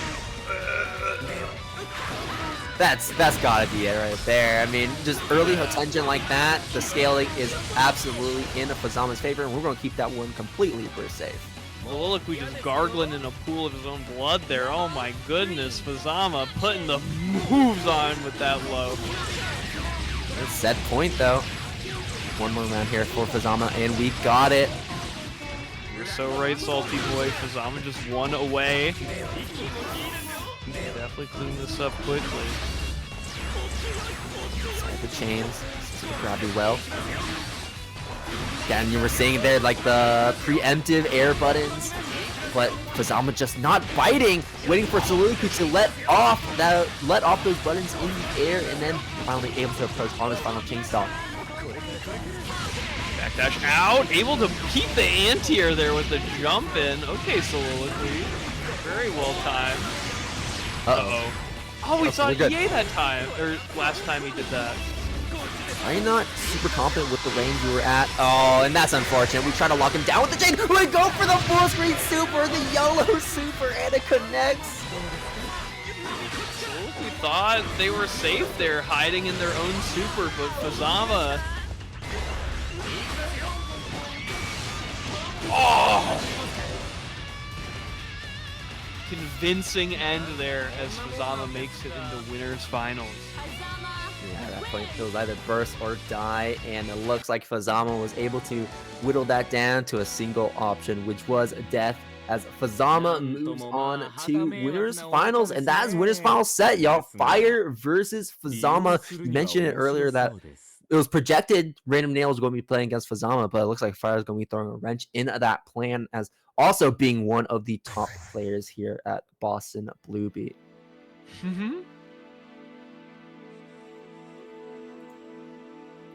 All right. We've got some loser side matches coming up for a bit. We'll do it to it. Let's see, we're waiting for a number of matches to fill out what looks like the loser side of our top 8 right now. So far we have Jahvahn qualifying over Santini, as well as we have Aerodat versus Dark. Oh my gosh, wait, is that a rematch from the winner side? Oh no, wait, that was Mercury versus Aerodat. So yeah, Aerodat versus Dark now. Sauvagess versus Thun, Lunk, as well we have WarioCuckedMe versus Mercury. So quite a bit of character diversity going into this. It looks like on the winner side we had, Bang, Kagura, Fuzzama, and Mu 12, and so far on the loser side we have S/Kokanoe and Ragna. So far, every character in top 8 is unique. I heard we got a fully unique top 8. I mean, we don't know yet. We're still waiting on a few more loser side matches. Well, let's see here. We got Jahvahn, we got Aerodat, so that we got Kokanoe, we got Ragna, we got Kagura, we got Fuzzama, and then it's either going to be Celica or maybe Relius, depends on what the Lunk decides to pull out later on in the bracket. Sometimes we just go for our training characters early on and then lock in towards the end. So Celica, Jubei, Valkenhayn, Kagura. I guess we can say fully unique. You know, if Mercury is able to make it in, we can just say that Fyre is playing Noel or something like that. Which he probably might. Speaking of, Fyre does like to switch to Noel in the Fuzzama matchup.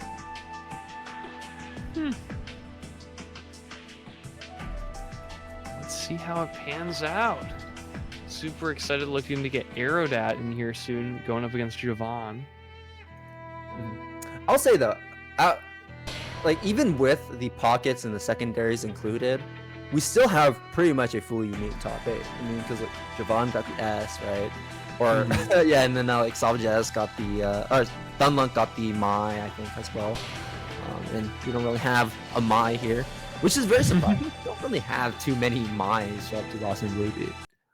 Yeah. Please select your character. This is how it pans out sometimes.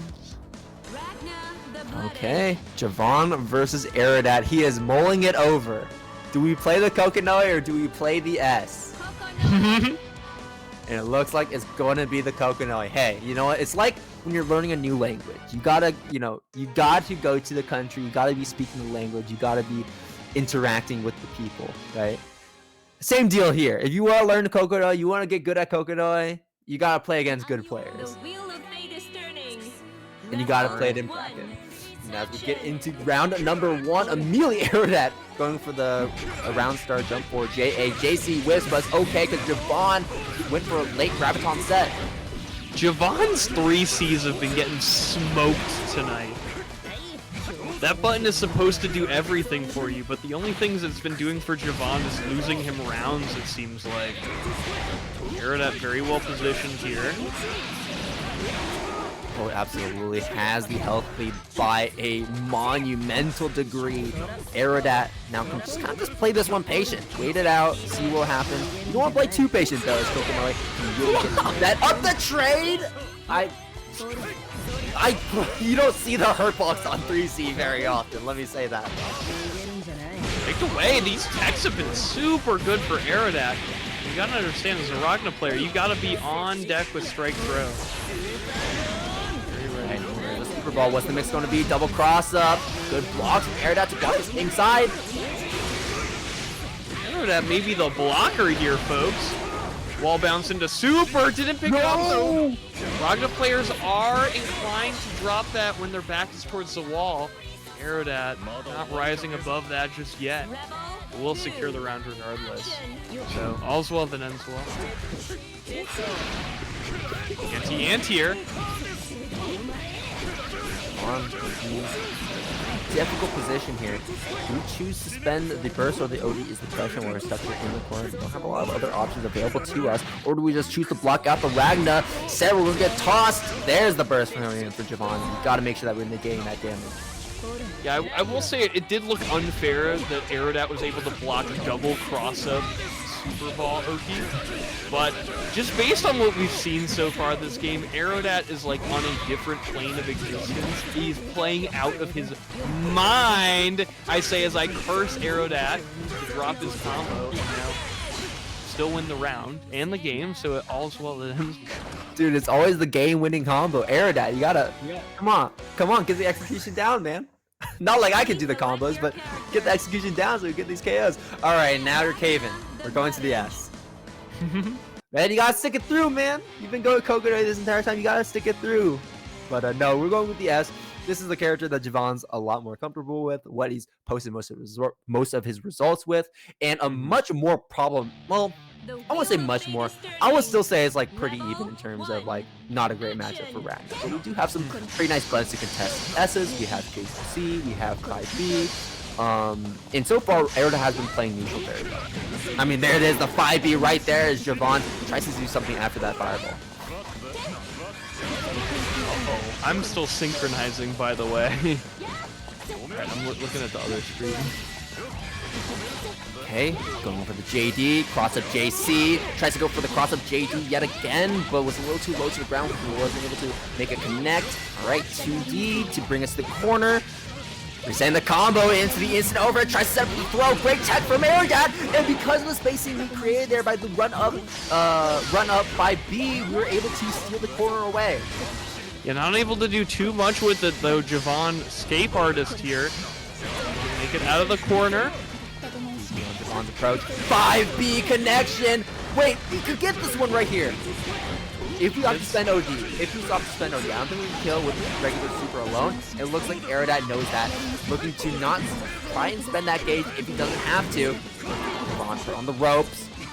Spent a lot of meter there, but the overhead is enough for Aerodat. Now 1 round away from eliminating Jahvahn and continuing on in this tournament. He doesn't lose those. Aerodat with the jump forward. JC finds the connection on Jahvahn, finds the throw as well, and the burst yet again coming in from Jahvahn, trying to negate that damage. The falling JC catches Jahvahn. Where are our anti-airs? We're playing S. Not enough. Here comes the stagger. Super plus there. Finally the mash there from Jahvahn. Aerodat gonna DP the rebuy there, making sure that those plus frames are not coming out. Try to go for the B fireball, but S is very susceptible to OD, and Aerodat knows that. Find that EA connection. We have active flow. We have so much on our side, and the hell side from the top ropes. Jahvahn has it gone down as Aerodat kicks a convincing 2-0 over Jahvahn to secure a 6th place spot. That was super fast by Aerodat. My goodness.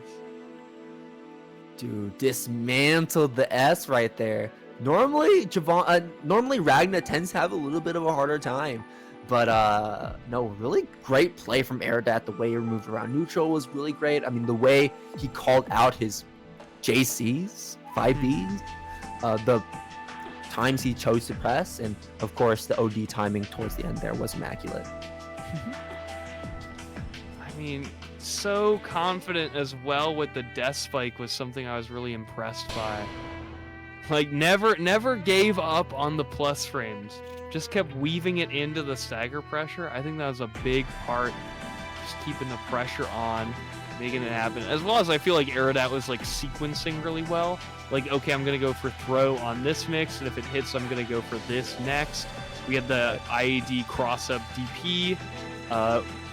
Super good. Well played there by Aerodat. Yeah, and the fact that too he was also able to take out the burst off of the throw combos too, put himself into like a pretty nice position because Jahvahn wouldn't have that burst available to him, and then Jahvahn was also kind of just folding to some of the overhead that he was representing, like 6B for example, and then he just goes for the throw yet again. Okay, we have our other losers match also finalized here, as you can see on the screen. We got Thun, Lunk, and Wario now. Wario taking out Mercury with the 2-1. Thun, Lunk pretty handedly taking down Sauvagess with the 2-0 of his own. Now Thun, Lunk is really mulling this over in the chat. Do we play the Relius is the question. Or do we play the Celica, the character we know that works? Do we play Relius in the previous round is the question. That is the question. Because if you played Relius in the previous one, well, you might as well, right? It's only fair. I'm sure Wario would much rather him play the Relius than the Celica, though. Celica, you know, may not be the stronger character, but Celica's a very annoying character. I feel like that's exactly the character to pick against WarioCuckedMe, but here we go. We got the Relius Hover. Back to Celica. Celica A Mercury. All right, Thun, Lunk is not going to play with our emotions too much. The Celica is locked in. Here we go. All right. We're going with our main to take down the Valkenhayn. Let's see who's going to be able to take it. Thun, Lunk on an incredible run so far, being able to make top 8, looking really, really good. Hasn't really dropped many games here on the loser side of the bracket. Lots of 2-0s. The wheel of fate is turning. Rebel 1. Action. Hey, starting things off. Wario immediately backing things off. Not wanting Thun, Lunk to close that distance immediately. Overhead connection into the throw. You see a burst? No burst. Yeah, it's really if we don't see the burst early on in the round, then it's very unlikely for us to see the burst later on. Good press there. It's a number of resources from the overdrive at least, so it's never really wasted on a Valkenheim. Will not get the overhead. Yeah, and you can see Thun Lunk trying to use the approaching options that Celica normally uses, like the JD or the dive kick. But that becomes a lot harder when you're playing against Valkenheim, especially at the ranges that Valkenheim is choosing to play at, which is that upper right corner or left corner of the screen. To where if Thun Lunk tries to go for these dive kicks, well, we're just going to miss him entirely. So now you got to think, what options are we going for? Are we going for the JC, or are we going to try and YOLO these armored DPs a little bit more often? Yeah, well, has the enhancement right now, so may see a DP soon. Watch it on the pressure. Maybe, but it is armored, so the problem with that is that when you're at that low health total, Wario can kind of just continue to press those buttons, and even if he does get hit by the DP, there's a very high chance that Thun Lunk also just dies. Yeah. Well, very quick game one there for WarioCuckedMe. Showing the offense here from Valkenheim as well, Salty, like you were saying. You know, Thun Lunk failing to find those big, like, Celica starters and mix-ups. You can tell Thun Lunk is also just really struggling with playing neutral against this character, too. Just kind of unsure of what buttons to press, what moves to use, but that was a really nice timing there on the DP to just get Wario off of it. It's because of, oh, no, and no burst. Yeah, Wario going to respect it this time. I'm surprised we're not seeing a burst too, because that means Valkenheim is going to be getting his most optimal starter, going to be getting the throw as well. We're really holding on to this burst. We really want to keep it. No, tried to jump out, but caught by the 5A. Back to the corner. Okay, going to be able to steal the corner. Now pops that OD. Okay, I see what the plan is. We're trying to recover some health now. And I think we're going to end this one. Yeah, going to go recover even more health. We're going to be losing a lot of damage on that confirm. So Wario still has a lot of that Thun Lunk needs to chew through. Probably 2 to 3 interactions left. Yeah, it's got to be tough as Valkenheim seeing Celica heal this much health. Like, dog, that was like 2.5 combos.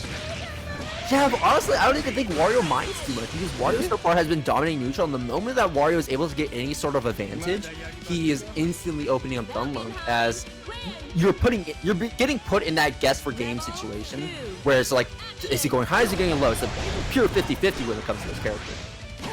Wario doesn't care because he's a sicko. He's like, yes, more Valkenheim, bitch. Okay, he is absolutely out of Wolf Gauge, but he may be out of Wolf Gauge, but he's not out of options.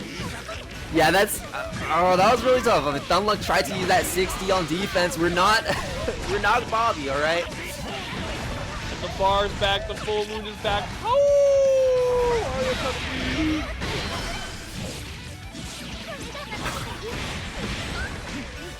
Okay, gets knocked out with the dive kick. And we're just flying all across the screen right now. Thun Lunk is like, I have had enough. Just waiting for the fences here, but none of these landing. Wario block anymore. Oh no. Dude, Wario's like this spectator watching from far, like, what the hell are we doing here? He's like, are you done? Are you done? And it's like, okay, now moves in, and then after the OD timer ended, and Thun Lunk now goes down as Wario with a 2-0 moves forward as well. All right, WarioCuckedMe continuing on to face a random nail in loser side, but before that, we will have Soliloquy versus Aerodat. That we will. Soliloquy versus Aerodat. Aerodat so far has been on an incredible run, like we mentioned. So I'm really rooting for the Aerodat win against Soliloquy. Any other day, I say Soliloquy I'm rooting for. I love watching his play, watching their play with the new. But dude, I want to see Aerodat get loser semi. I really want to see it. The Blood Edge. New 13.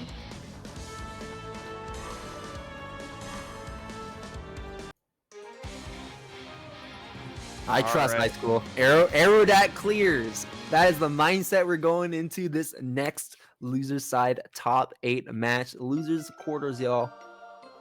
the old gate. Let's see if Aerodat can do it. Or if Soliloquy's ready for the zone.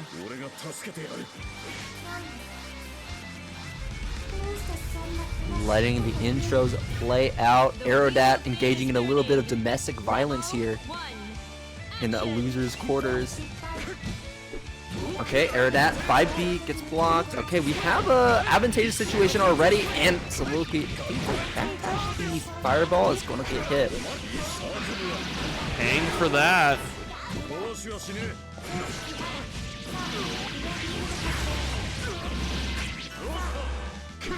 Falling out of the combo, and you know, if we're going to fall down in that range, we're just going to go AC. Do it all button here for Radinov. JC and 5B, that's all you need. And then sometimes losing those 2 ways when you feel like it. Getting well rewarded for it. Now Soliloquy getting a great overdrive starter, finding the unseeable overhead. That hurting. Continue to block this out. Both players really nice jump get too.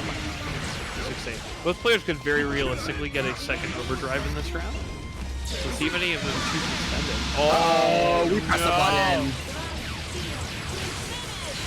Yeah, that's going to be a really easy finish there for Soliloquy to close that one out. But I'm actually liking the reactions from Aerodat as well. Just the way he jumped on the dash from you was really good. Just knowing that, like, hey, if we're probably going to go for a throw there, and we're minus enough to where we can't press a button and keep Aerodat locked in. OD, oh, okay. Soliloquy will only catch that post-OD situation and going to be scoring yet another combo. Aerodat looking a little worse for wear, especially in this round. Not looking nearly as clean. Again, and here for Soliloquy.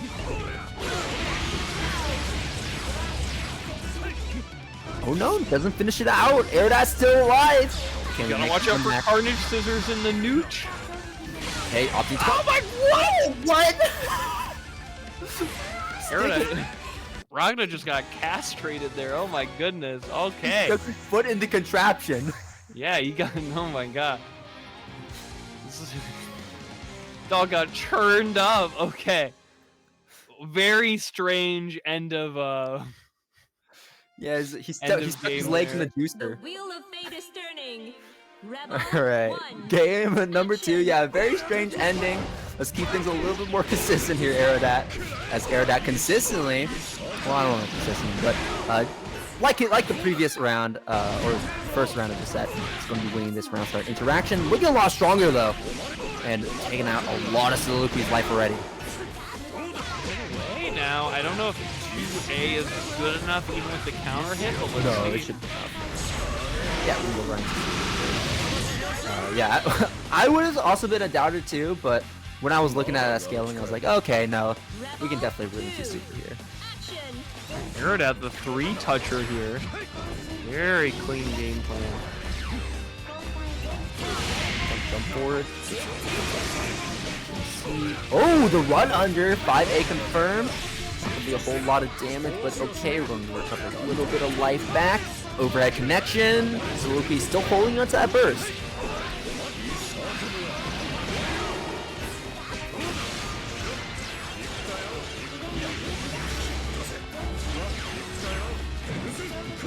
Out.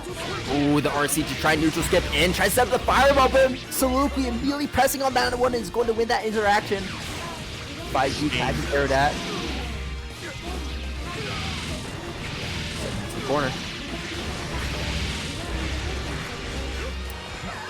The save is now set. Aerodat just waiting for that timer to run down. Finally finding a smart, and Aerodat going down in one more combo.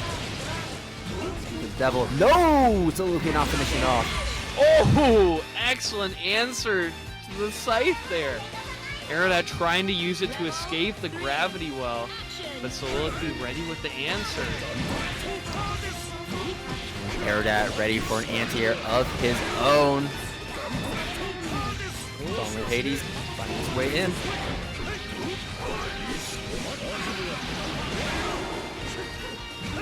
pretty topped up on that ADK transmit.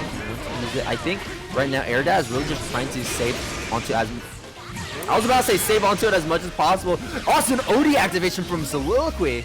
I mean, I guess why not use it? Carter Scissors in the nooch, he did it! Aerodat, you're my hero! I call that out all the time. I call that out. Just go for it, Rognes. It's really bad. It's really bad. I'm What do you mean? It's the I'm goal. trying to make you lose, but it's so hype when it works, folks, isn't it? Don't you love Carnage Scissors in the nooch? Dude, the the euphoria from landing a Carnage Scissors in neutral is unbeatable. Yeah. That's what you should always do. The wheel of fate is turning. Rebel 1. Okay, even up now, 1-1. Soliloquy trying to get outside Aerodat's range by any means necessary. Aerodat not going to be reacting to the dash forward this time around. He's going to get opened up by the cross up. Oh, Soliloquy dropped the combo, but still able to pick up yet again. No burst from Aerodat either. Oh, pulling out the combo. Lots of drops from Soliloquy. Now opting to burst, but Soliloquy instantly ready for that burst bait. It does get baited, but doesn't take too much damage off of it, only 1.5, so Aerodat probably feeling like that wasn't too bad. No, not at all, and especially now that he has Soliloquy kind of locked down here. We don't really have a lot of space to move here, Soliloquy, so Aerodat can kind of just run up there with the 5B. If you're Soliloquy, you kind of just want to create that space so you can't just have Aerodat microdash 5B and find these hits if you're trying to go for these big calls like the anti-hits we saw right there. 5A, 5D, anti-air. Aerodat chasing down on the backdash. It's going to be close here, 100 meter. Sets it for the Oki. Yeah. And this is so tough too for Soliloquy because Aerodat is recovering like a decent amount of health there too, which is going to be widening the gap even more, and Aerodat is definitely going to be widening the gap as we take the next round. Soliloquy was looking so much stronger in the first few rounds, but Aerodat really bringing things back on a set point. Aerodat is surely bossing up right now as we get this huge blow from Soliloquy. Not gonna have gravity well for the Oki, I don't believe. Burned it back. Perfect setup here for Soliloquy. Overhead connecting. Got to imagine Aerodat's gonna try and hold onto this burst for the final round. This life lead just seems too high of a hill to climb at this point. That's able to lock down Aerodat, finds an overhead as Aerodat does not block it properly. Yeah, perfect for Soliloquy, taking us to final game, a final round. Both players with bursts on the table. Rebel 3. Aerodat just trying to leave that round behind him mentally. Is one away. So full first bait of his own. Aerodat responding in kind from last time. Now Aerodat has the entire round in his favor. The TRM as well. Aerodat has such a huge lead at this point in the game. That's so hard to see. Soliloquy actually trying to make a comeback here. 5B Aerodat responding immediately with a perfect of his own, launching himself further into the bracket, staying alive, and is going to be moving to losers semis, knocking Soliloquy out of the bracket tonight. Man, what a run there by Aerodat, and good run as well by Soliloquy, making it this far and into top 8, but Aerodat, what an incredible final round there. Just seemed to get everything he wanted. Oh my goodness, the final mix was just meaty 5B. Like, what? Right, you could just see the dominoes falling. We saw the burst, we saw the burst bait, we saw the TRM, and then after that it kind of just it just kind of unfolded there for Soliloquy and just ended up getting hit by that mini 5B. Done and dusted. Oh man, this is going to be a crazy matchup here.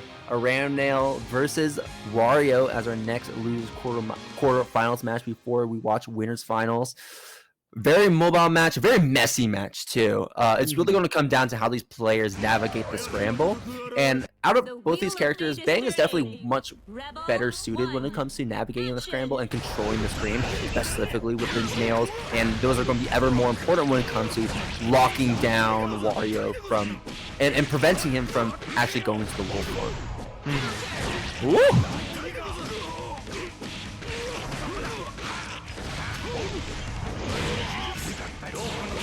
Cross up, OD, and then Ram now instantly respecting it. Wario taking a quick lead, but the damage differential is so big between these two characters, it can be very quick that a random nail is able to make the comeback. Trying to do this combo as much as in human form to get some of that back, set up for a second air throw there. WarioCuckedMe, what a sequence. Yeah, tossing a random nail on the backboard multiple times, dunking him into the corner. And yeah, Wario, an insane sequence to close out that first round, looking so strong, continuing to maintain that momentum here against a random nail as we're struggling to find these hits on Wario. Until now.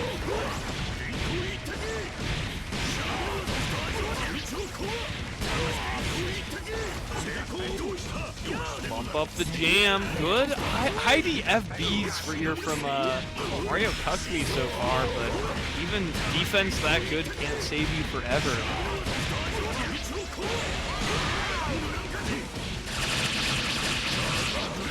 Umbrella from the super. That right? Scaling is garbage, but like, yeah, even at that point, it's gonna kill. Right. We didn't have a lot to work with there. Okay, explosion nail going to catch Wario. Wario near the jump back yet again. Ram nail trying to chase him down. Oh, and the roll, read on the roll. Oh, huge opportunity there, random nail. Now, went to grip to WarioCuckedMe.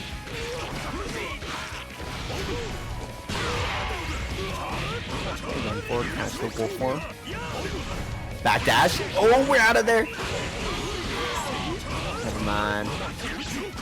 And now she'll be able to beat. No, drop the combo yet again. Okay. Oh no! Not the no tag. Yeah, you see here, Wario can move around the screen a lot better than Random Nail. But what a Random Nail truly has there is the damage, and so Wario has to be very smart with how we move around neutral, because 1 or 2 hits and then suddenly it just kind of ends at that point. We're seeing a Ram Nail also utilize the Nail Umbrella more often than he was previously, because we don't want to have a situation where Wario is able to escape the corner.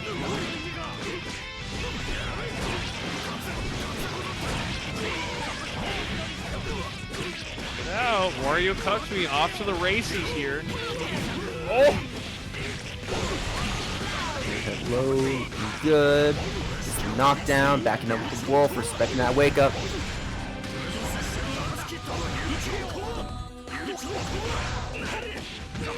Ooh! Went to the other side, ran over and ready to block that one out, and neither was I. Wario should be able to finish this one out now, taking him to the ceiling and down to the ground. He's so high up there. Dude, what are we doing? Playing Melty Blood? Off of the screen. We're doing BC air throw.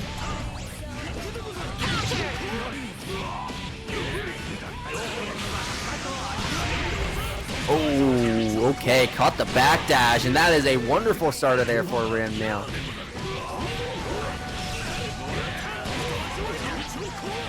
Up 50 meter, has 6 nails, has all 4 seals unlocked as well, and there it is, the Nail Umbrella. Speak of the devil. Wario should be going down now. No! Ram Nail dropping these combos. Insane neutral. Finally finding the full 4 seal super. Random Nail now 1 round away from eliminating WarioCuckedMe. Our explosion nail going to catch Wario. Just a little bit. Guard point for Ram Nail, going to be taking us to corner. No! Another awkward hit there for Ram Nail, not ready to convert.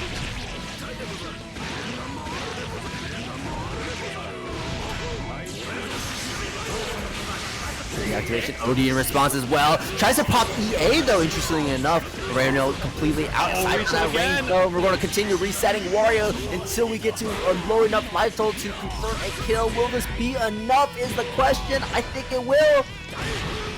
No, it isn't. Wario's still alive by just a sliver of life. Rando on set point, and there is the triple nail. You have to clear that one to make sure you don't die, or you just get hit by that. I mean, he was in wolf gauge, so he couldn't even block. Right, exactly. He was just getting cooked. Yeah, at that point it was like there's not really a lot that Wario could have done. Man. Really well. I mean, I feel like I get so desensitized to bang overdrive super, or just like overdrive in general, with how many resets, how much damage it does, but like, oh my goodness, that was such a ridiculous setup there. Just destroyed WarioCuckedMe. Yeah, that was so smart. But unfortunately, with as many resets as we got, it was not enough to actually get the kill, even with the enhanced super there. So I was very surprised by the fact that we didn't kill, actually. Anyways, that is a random nail moving forward. Played that matchup very clean. I like the way we chose to lock down Wario with the nail umbrellas. I think that helped a lot. But yeah, the conversions were always going to be a little bit weird when playing against Valkenhayn, who kind of just moves all around. But now we're going to be jumping up to the winner side of the bracket, back up to winners finals to watch Fyre versus Fuzzama. Ooh, this is going to be an exciting one. And first to 3 as well. Right. Fyre has been blowing up so far. Played super, super well against Random Nail in winner's side. So excited to see what he's able to show here. Yeah, I'm excited to see what he has to show here as well. Fyre's been on an incredible run. But I'm also interested to see which character he's going to choose. Like I said, he tends to pick Noel for Fuzzama a little bit more often. Kara isn't necessarily a bad choice either. You know, it's kind of just like the different tools like these characters have. Noel in particular has some pretty good air buttons, a little more mobile. Has the invincibility as well with the drive normals, but instead of just going with old reliable, going with Kagura can absolutely work as well.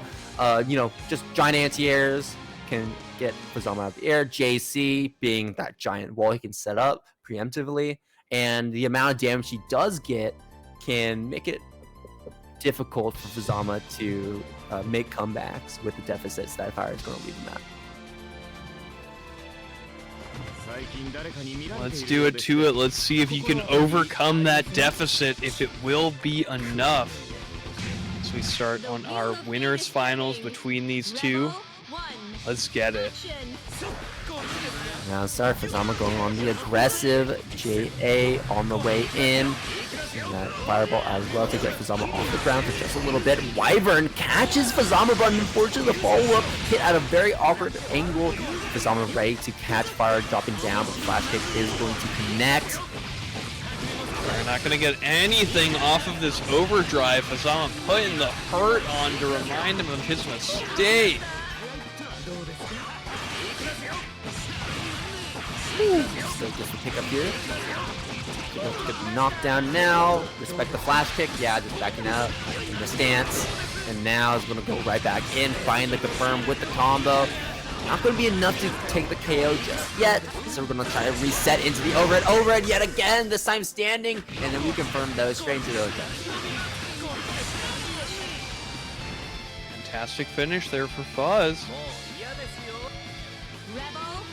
Really felt once he stole the overdrive from Fyre, it was kind of already over.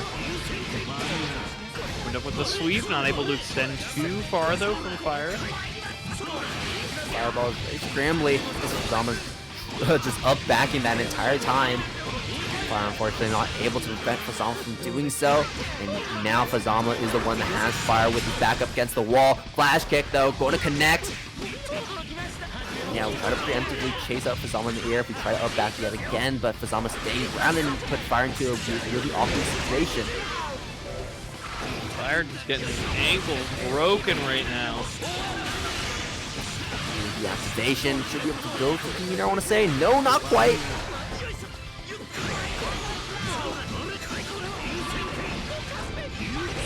Is that enough? Yeah, I think that's going to be enough, right? Yeah, we're going to be here in the corner too. Yeah, absolutely. Doesn't even need to spend the meter either. That is a Kagura combo if I've ever seen it. Really good routing there from Fyre. Yeah, and being able to adjust it too, to know, like, being able to adjust it knowing that we're getting close enough to the corner where we can utilize that as well was smart.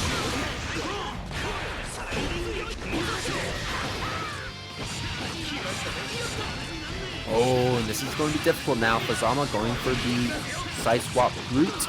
And now has Fyre in the corner yet again, backing up. Oh, interesting though. Fuzzama has been baiting out that flash a lot, but Fyre opted to wait that one out and then instead go for the special overhead.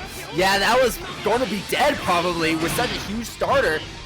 Fuzzama had to burst that one, but now you're still in that difficult position because Fyre still has the advantage. Jump back chain, it connects. You have 100 meters to spend. I don't think we're going to spend it during this combo. I think we're going to wait for that next interaction, trying to open up Fyre one more time. 6-8 overhead. That's it. Yeah, cleaned up here. Double super on the table. Buzz isn't even going to make us wait for it, going to route into it super early. More than enough there. Even without the complicated routing, it's still 3.7. So very nice there from Fuzz. Fuzzama taking the early lead over Fyre. Yeah, this is also just a difficult matchup for Fyre. He's navigating this matchup pretty well, but Fuzzama just runs circles around his character. Rebel 1, action. Okay. Solid wins here.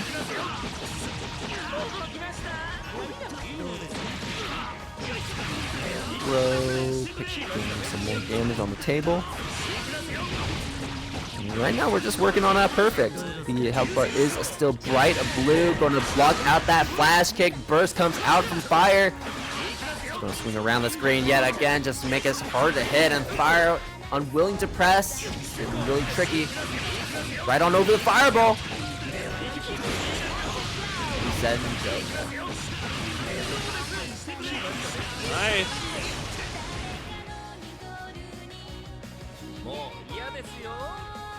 Rebel Clean there from Fuzz. action.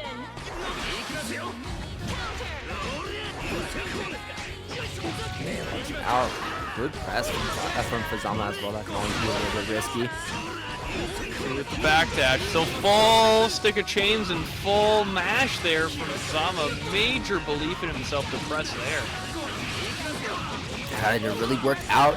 It worked dividends here for Fuzzama as well, because that would have allowed Fyre to set up a situation off the Wyvern, like the overhead, like the overhead we're seeing right here as Fuzzama fails to block it. To the corner we go. Not going to do the most damage because Fyre opted to go for the corner carry combo. And unfortunately, we were unable to keep Fuzzama locked in the corner for very long, as now Fuzzama is fully cashing out on this combo, trying to net us a win. And I think that might be what we're getting here. Gets the super off. Isn't it enough? Oh, even with the poison. Right there, even with Lifesteal Ring doing its work. Will be the jumping button there to finish it off as Fuzzama goes up 2-0 in this winner's final set.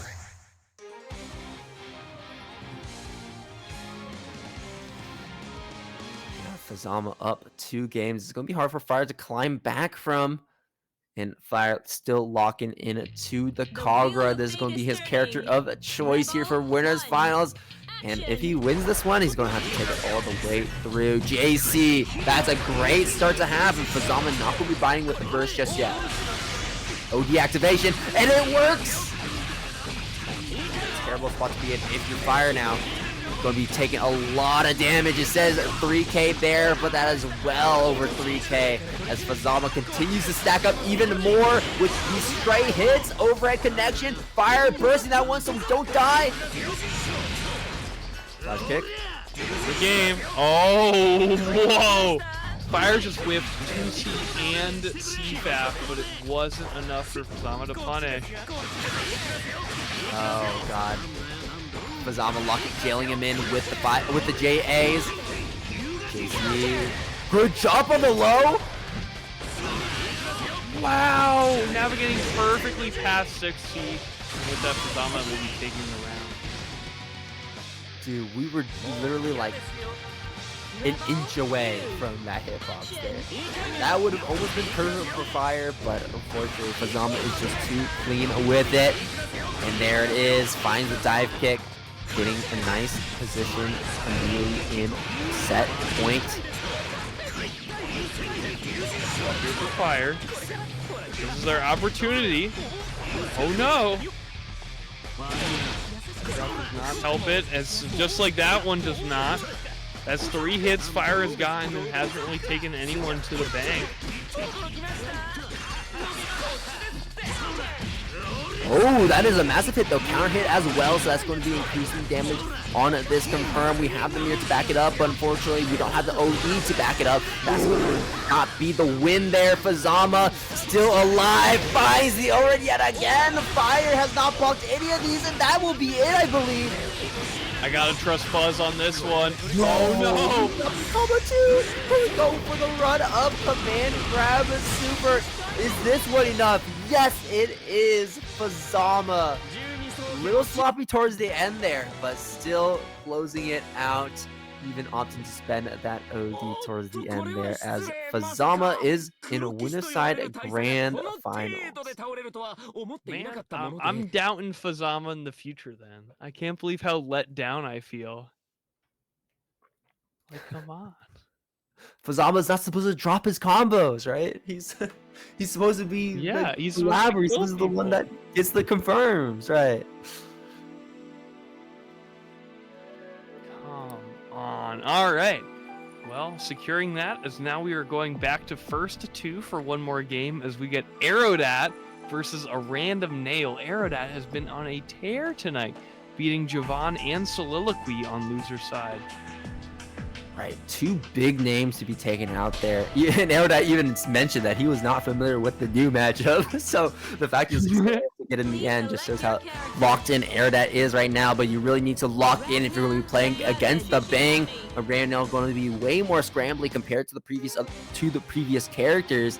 So Aerodat is going to have to be a lot more focused in on finding the confirms when he finds these straight hits, and also just navigating neutral when it comes to these nails.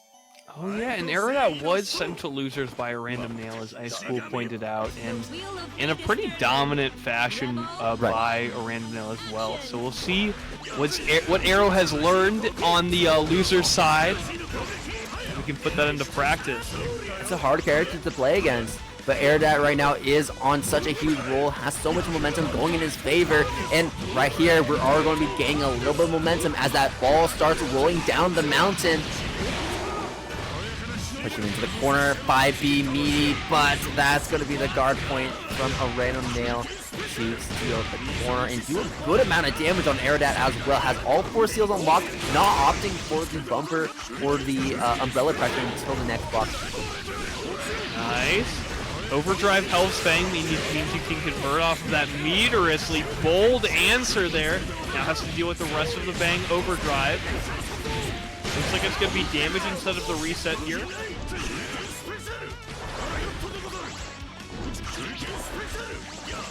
Marked by the poison nail, and that poison nail damage is going to make it a lot easier for random nail to close that one out. It's so tough trying to close that distance when nail startup is so quick that you can't really like dash block it on reaction.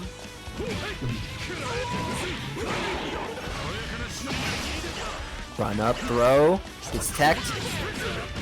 Poison applied. Okay, but we're jumping right on out. Respecting the bomb nail. Respecting all these nails. DP now.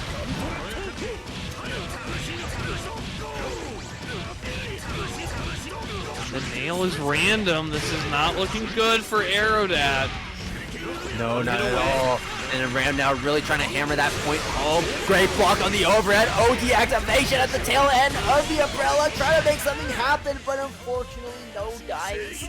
A random nail is going to be taking game number 1. And now that we're back in the first 2 city, Aerodat needs to take these next 2 games in a row if we want to deny the win from a random nail. But man, you know, we made some good plays as Aerodat, but random nail is just really doing such a good job at shutting Aerodat's game plan down that it's going to be hard to make this comeback. It certainly is possible, but what we really need to start improving on is working around a random nail and the way he plays neutral. We're coming to you live from First to Two City, where a young man, Aerodat, has been found dead. More news at 11. This is First to Two City news. He's back from the dead, folks. Aerodat has been reborn. Oh! Man found on the ground with 20 nail wounds in his back. Okay, use the poison to get some extra damage on this combo. We have 3 nails remaining. Are we going to be seeing the umbrella? No. Instead, we're going to go for that explosion nail to try and catch Aerodat. We try to jump out. Aerodat respecting this pressure, but when are we going to find a time to press? There it is, the jump out. JC.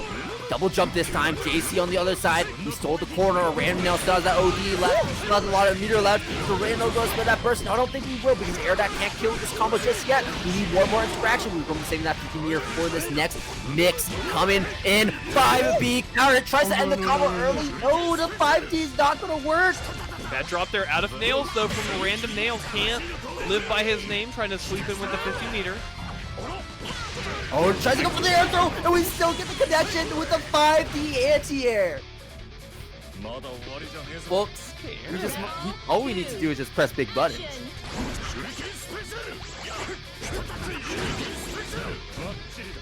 A random 5D. Ooh, excellent mashup with the 5A. Perfect with punish with 5B. OD just to lock out the burst and get that guaranteed damage here on the random nail. Going up, gets the pickup. We'll be saving this meter for this next mix. Coming in to a 5A, 5B, fireball, dash in, finds the connection. A random drops the combo, but we still get the pickup regardless, and a random is forced to burst that one or die. Staying alive here from a random nail. No right now, seals, but nails available. You're waiting for Rand Nail to approach him, and we're getting very... We're going for these big plays like DP, right? And it's very risky. But with Aerodat and always like dropping the game-winning combo. I don't know, man. Nice IB! Oh my god! Yeah, insane block there. Yeah, no... Dude, this guy's not a finisher. He's not a closer. But he will be closing out that game. It's looking a lot better compared to that previous set here, as now we're actually at a 1-1 and won't be a 2-0 finish for Ram Nail. Gotta always be closing. Yeah, whenever I hear that, I always think of like that whiplash thing, like, are you a rusher or are you a dragger? But instead, like, are you a dropper or are you a closer? And I'm a certified fumbler. There you go. The secret third option. The choker. ABC, always be choking. That's the dead word motto. Unless I'm playing Venom, in which case it's always be charging. Choking is just a byproduct of it. That was a nice hit with the JC, but unfortunately at the tail. Oh my god. That is an insane hit for Aerodat to land there. Alright, Aran, now you gotta clean this up. We're playing a lot of sloppy now. We're getting hit by these 6Bs. Random Nail can't forget that his zip code is in First to Two City, which means that if you lose here, you're eliminated. Man grab's gonna help. It will. Love the patience from Aerodat so far. The defense looking good. Okay, the command grab yet again. So we can just come off this one here. To the other side, but Aerodat ready to block it as well. We're gonna get hit up once again. We're gonna burst. No, we're gonna let Aerodat have it. That was command grab, air command grab, command grab. Insane. This is like my 2x KO matches versus Blitzcrank right now. It's just like, yep, command grab 3 times in a row, and I'm dead. Oh no, that is a terrible thing to live right there. Unfortunately, Random Nail not going to be able to get a clean punish on that one, so we only got a little bit of damage on Aerodat.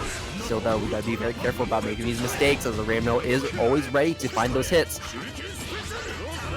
Explosion Nail bouncing off on the backboard, catching Aerodat from behind. Neutral jump there. Can't quite convert off the death spike, but finds a deep 6B for the overhead. What? Huh? It's a big sword, folks. He's got a big sword. Oh, backdash through the overhead. Oh, we got those. We got those. We're good. Oh, no, never mind. I need to open the Oh, the whip punish there by Aerodat. Is it enough? No, we're not going to dump any meat on that combo. Nice spray JC. DP, sure, why not? Let's go, Aerodat. Final game, final round. Aerodat locking in for this final game here. Gauntlet Hades. That is a really nice way to start off this round. You got to be really good if you're Aerodat, but don't let the star down just yet. You also want to be buying time here to get that OD gauge back. We still have 2 more pips remaining. Block out this OD with your life. Honestly, I'm actually surprised that Aerodat isn't opting to go for any of those DPs that we've been seeing before to try and beat out that overdrive. Instead, playing it very patient, and it looks like that will be paying off for him as we find another JC connection here on the random nail. Going to take him to the other side of the screen, coast to coast. 2A, 5A, throw it as a TRM! Do we have the kill? Maybe No! overdrive. Probably the game-winning combo! Let's go! Look, when it really mattered, Aerodat delivered. And because of that, he's in losers finals. Bro, Aerodat is like this. Aerodat is either a dropper or a like he's neither a dropper or a closer. He's like some weird amalgamation of the two. Like he fumbles. It's like what's the guy? Claw from One Punch Man. I think that's what his name was. Was that what his name was? But he fails upwards. That's how I feel watching these Aerodat sets. Just keeps putting it on. Playing super well tonight. As well, you know, learning from his mistakes, losing to Random Nail in winner's side, and coming back with the rebuttal in losers. Absolutely, dude. Now I'm like, is Fyre gonna beat Aerodat? Now I'm like really just thinking like, is he gonna get loser side grand finals? Like this guy is so warmed up to the point that like I don't even know if Fyre is going to stop this snowball.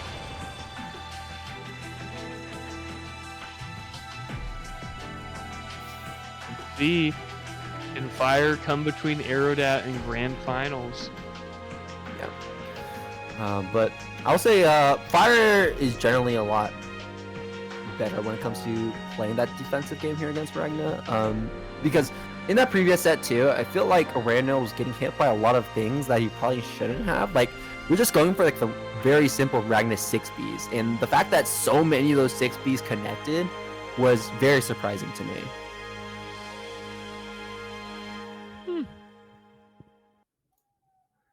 All right, the run continues. Aerodat versus Fyre now. Oh my, we're playing Tager? There's no way. Okay, hold up. I'm locking in now. Losers finals, y'all. Fyre switching off of the Cogger, instead going for the Tager. Does Aerodat have what it takes to take down the Red Devil? Do it to it. All right. Fyre breaking out the Tager for the first time tonight. Looking to feast upon this character's low health bar. Let's see how appetizing Aerodat's looking. And the question is too, is this also like a player matchup kind of thing? Is Aerodat proficient in the Tager matchup is the question.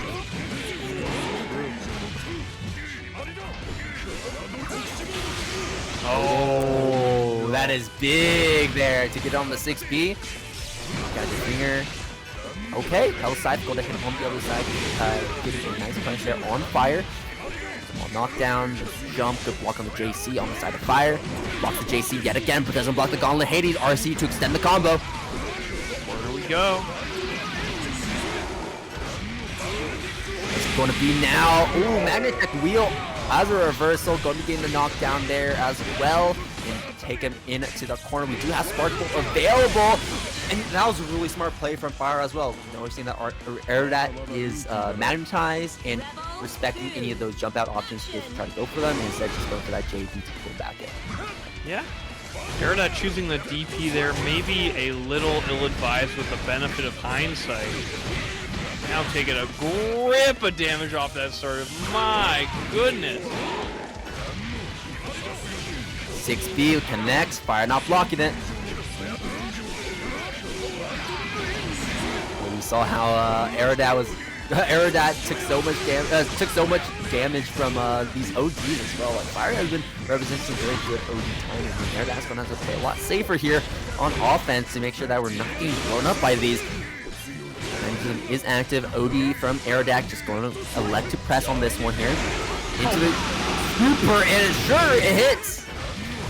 That's a nice bit of health, but the Spark Bolt. Aerodat's going to be magnetized for a very long time, trying to react and play around it right now. And that was smart there from Aerodat as well, going for that preemptive 5B, knowing that Fyre was going to pull in with that JV, and then was put at that perfect space to keep that pressure going. Well played. Yeah, right now, I think that really just is the whole story here. Like, well played here from Aerodat, but a Fyre is still going to be that threat here. This is only game 1. Catches the backdash. TP through. There's the first big throw here from Fyre. Gadget Finger coming through. Eager to spend. Oh no, trying to go for the punch catapult. Good reaction from Aerodat to go for the OG. Going to be recovering a good chunk of health here because you're an OG state. You know, it's not going to be enough to like get rid of a 7, like have a 7-point not kill us. But now we're actually going to be taking that health advantage, surprising enough, because we ended it with that specific super here. Now Fyre on the back foot. Spark Bolt blocked, but will be magnetized for a while now. Wind up low.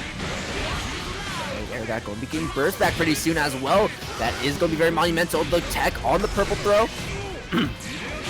Watch the overdrive here. Not enough to punish the backdash, but will be invincible through the 6B with the punish there for Fyre. Usage of the OG through the scramble. And yeah, Aerodat's been consistently getting punished whenever Fyre is going for these ODs, because we're using it on the 6Bs, we're using it on the oh my god, I don't know why I'm forgetting the other button now, but here we go, going into game number 2 now. Jump forward block, doesn't block the Gauntlet Haze, and immediately bursting that one.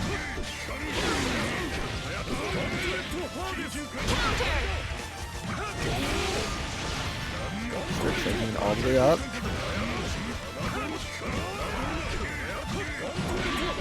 Oh. It's always the final overhead there. It's always the Gauntlet Hades. It's always it's either like the first or the last overhead. Oh my god. Oh my. Dude, this is going to do so much. You're just going to loop this. No. We're going to be able to set up a diabolical situation afterwards. It's not going to be enough to kill just yet. But holy moly, no! Wait, we picked up again! Look at all that red health on your screen, folks. This is a truly devious Tager player here. What a sequence.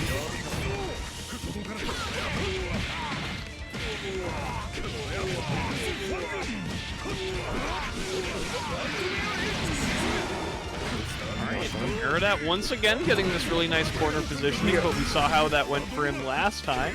Dude, we're not blocking Gauntlet Haze. Watch, he's going to Gauntlet Haze pretty soon again too. I'm going to put money on the Fyre not blocking. All right, here we go. $5 side bet, Salty Boy Venmo in my phone right now. Let's see it. You could do it, Fyre! Please! Okay, gets knocked down here. Gonna be able to set up the meaty situation. Catches the backdash with the 5B. Spark Bolt gets the magnetism applied. Oh, we try to wedge catapult, but Aerodat loves to jump here. I loved how it was almost the exact same situation as well, where Fyre like mashed out some sort of like sicko option. I'd be there. Magnetized. Oh! Solid starter. Unfortunately, not close enough to the farm to keep that going, and there it is. The OD through the 6B yet again. Here, not able to do the side swap though, but will be catching Aerodat trying to jump out. That's staying alive here. Let's see. Oh, can't wait. Oh, even drops there. I was gonna say, can't route into the lifesteal super there. Spike. Oh, fatal counter starter. We're back to center screen here for Fyre. What the? Okay, yeah, that was a to the other side. Like I'm already behind you, and Fyre going down this round. I think Aerodat's gonna be able to take this game. Fyre's Spark Bolt ready to go. Spark Bolt, and they just do not land. Aerodat really respects that Spark Bolt from full screen. Yeah, well, this is gonna do like a million damage. So we'll see how Aerodat's doing after this. You know that Aerodat's. Oh, we try to get you. Good answer. Good answer. Yeah, that was really smart. Aerodat knowing that. Oh, I guess Fyre knowing that Aerodat was going to try and burst or OD or whatever on the next option because he was going to be able to get that back. And we try to set up a very cheeky situation where basically if you tech that, because we saw the matches on fly, we can pull him in for a throw another time. And then it'll basically be like guaranteed. So just going for that DP there was really smart from Aerodat. Yeah, dodging the air throw or the air SPD reset. Yeah, I was just trying to cheese out that final game there, but Aerodat, you know, has seen that. I would assume has seen that more than once, so he was prepared for what was about to happen. But now we're going to be switching to Noelle. A very interesting pick. I would have thought he would have swapped to the Kagura before the Noelle, but no, we're just rocking this character instead.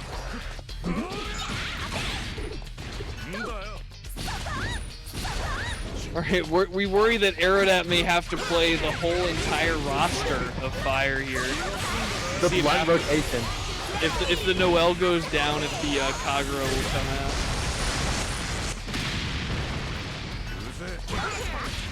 Okay, that's a nice hit there for Fyre to start off this combo. Taking Aerodat to the corner, back up against the wall, getting hit by the meaty yet again. Aerodat not wanting to burst this one. Looks like this round is a little too far gone.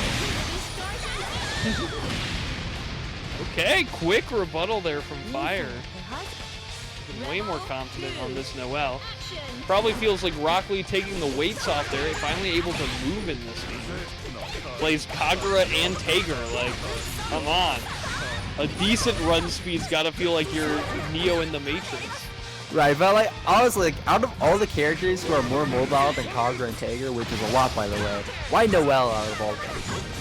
Low tier hero. Well, cracked on the dome.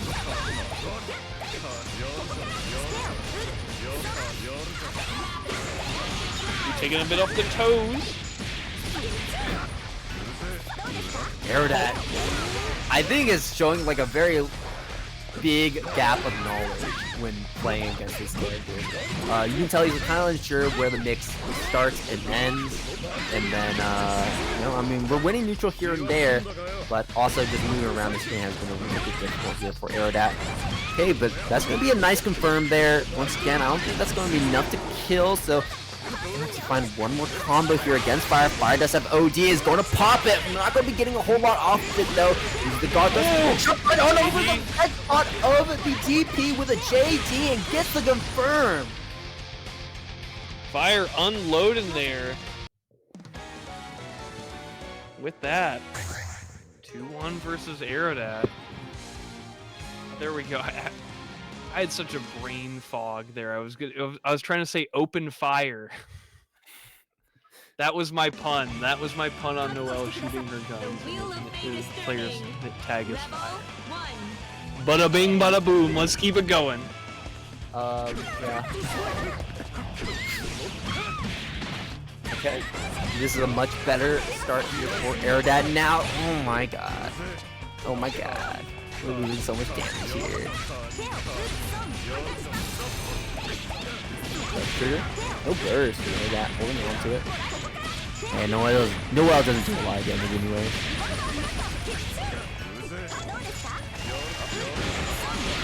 Oh, Yeah, if there's any time to burst in this round, that probably would have been it. So I don't foresee Aerodat trying to use OD or burst later on in this set unless he thinks it can be winnable. 2A though, 5B, 5C, Hell Scythe. Yeah, okay, now he's going to be able to get himself out of the corner, but Fyre going to be meeting him up in the air. Kill. If we spin the resources, but I know that Fyre is not looking to, so instead just going for the safer option and then going for the 1 under. Alright, Aerodat may have lost that round, but those blocks were sick nasty for a moment there. Good job, Aerodat.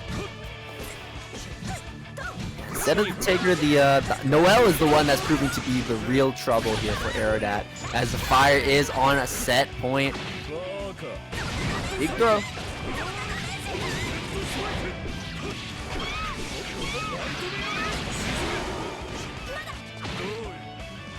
Another throw as Fyre is not touching these. Ooh, drop. Not helping Aerodat's chances here.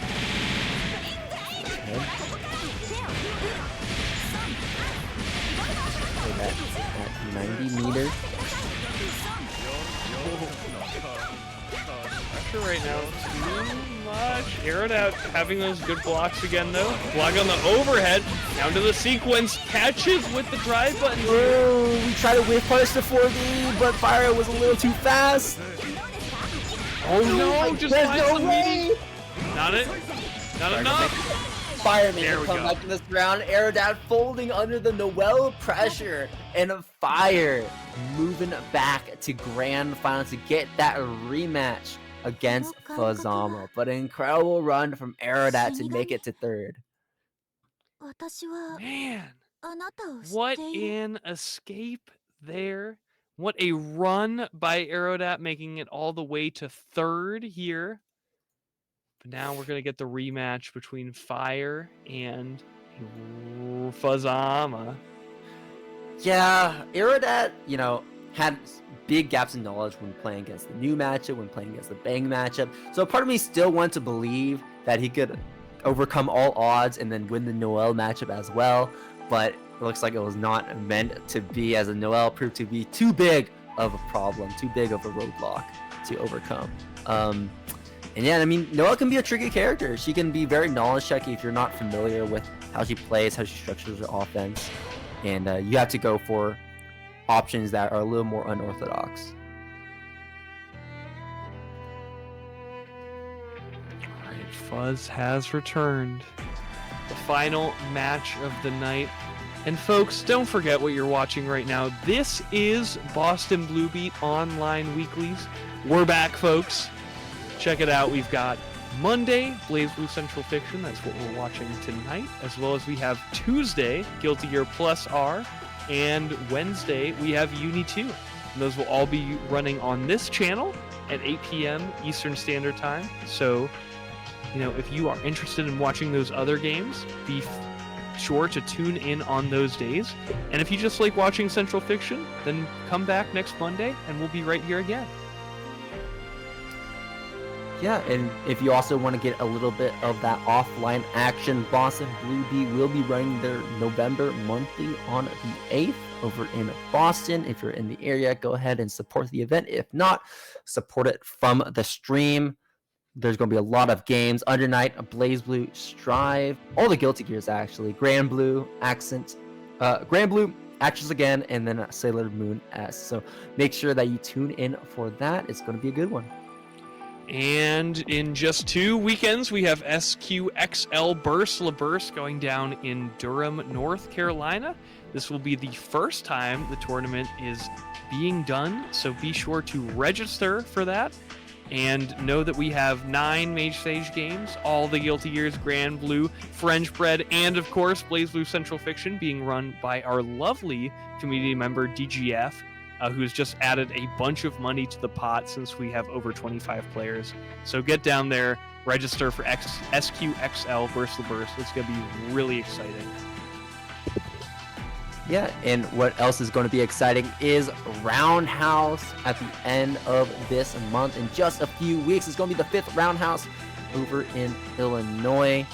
make sure to go sign up for that. There's going to be BlazBlue Central Fiction, and there's going to be all of the other fighting games you come to expect. Street Fighter 6, Strive, and whatnot.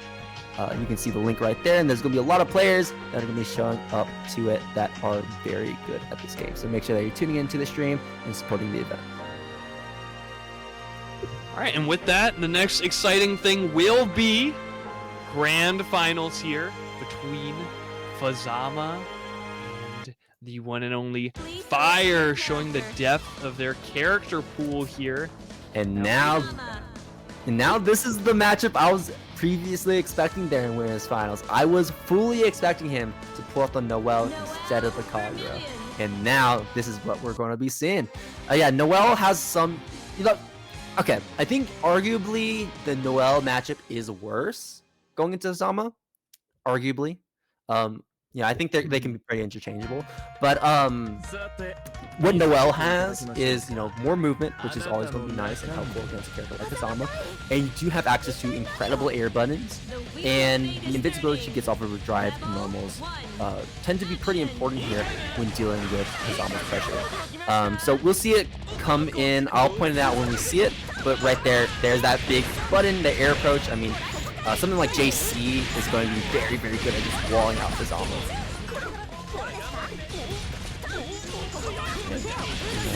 Yeah, okay, we're going to get opened up by the mid. It's true, the Noel is not face down against Fuzzama yet. Even the Kagura, but huge wake-up overdrive here for Fuzzama. Is going to get a lot of damage, a little bit of life steal, and add the corner positioning as well. Never mind, he threw him out with the EA! Yeah, just going for the damage there. 6B, speaking of damage, that's going to be a good grip of it. But we're going to have to be near for a super afterwards instead we're able to bring us to the corner, get that knockdown, set up the situation here, put the roll away from Fyre, will distract himself from the stance mix-up, and now he's going to be enforcing a mix-up of his own after this combo finishes. Good block on the overhead, tries to go for the throw, but the jump out from Fuzzama will avoid that. Ooh, fantastic anti for Fuzzama, cleaning up that round. Yeah, fantastic anti-air, and immediately in the most optimal reading there to go for the burst safe combo. Gonna get that air momentum, catching Fyre off guard with that dive kick. 4D actually going to hit from there.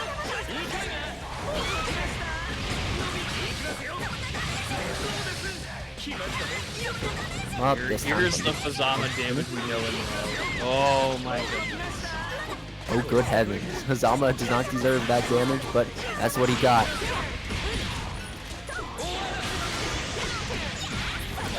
Okay, Fyre. Going to be running this OD timer down, which is going to be big.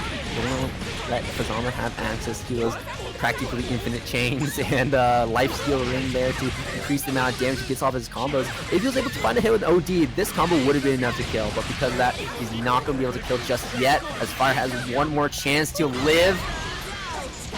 Dive kick, but no combo afterwards. Gets clipped. Oh, and gets clipped by the 5B. Two little toe taps there for Fuzzama, and with that, game one is won. We saw game one into Fuzzama. Noel is still looking pretty good though, however. I am a fan of it, but still need to find a way to secure these rounds at the end of the day.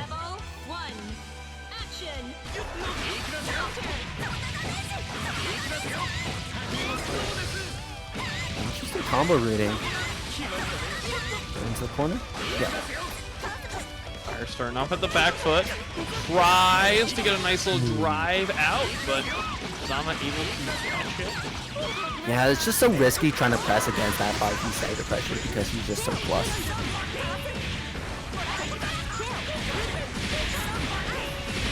Overdrive really helping out Fyre here. Gets the roll catch, but not able to convert. JD though bailing him out. Take meter now for this next sequence. Fuzzama sells that burst. Are we going to use it? I don't think we are. The question is, can we kill with this combo? I think we might. I think the health total is just low enough. Double super. Yeah. We need to do that. Oh wait. Yeah, no. Nice. I think All just right. like one super is enough there. Going to be hitting that minimum damage threshold. Chain down, catches Fyre trying to jump out. JD from above catches Fuzzama. That's a big confirm there for Fyre.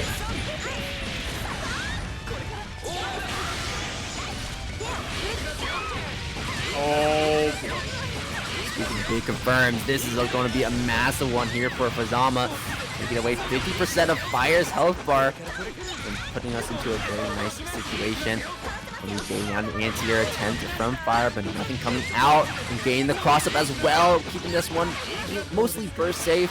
But Fyre going to be dropping out of that combo as he made that one a little bit awkward.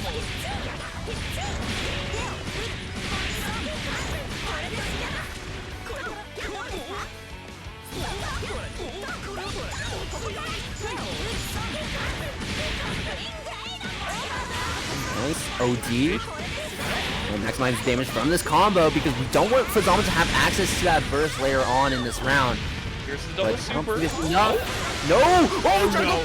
But he immediately rooted right into the 4D to catch Fuzzama, trying to punish it after that OD. Fyre got him on the toes. Whoa!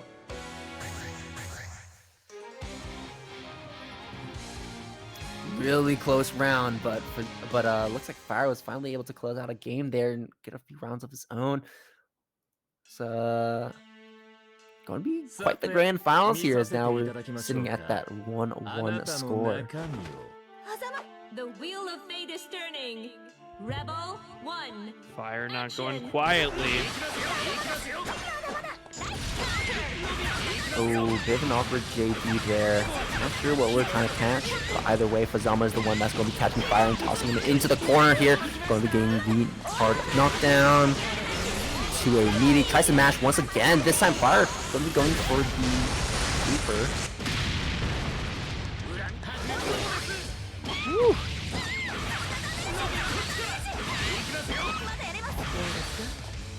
Okay, just air dash out. Fuzzama not looking to chase him down.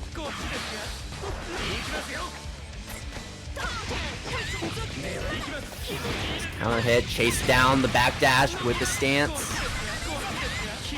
That should be the round here for Fuzzama. Just go for the full screen super.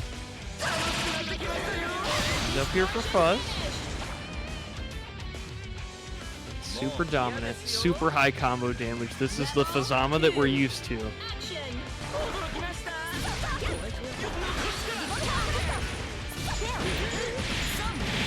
Big overhead there for Fyre. Corner carry is probably more important than the damage in this situation, and the roll catch is really going to compound the problem there. It makes sense that Fuzzama would try and burst out. Oh, EA doesn't reach!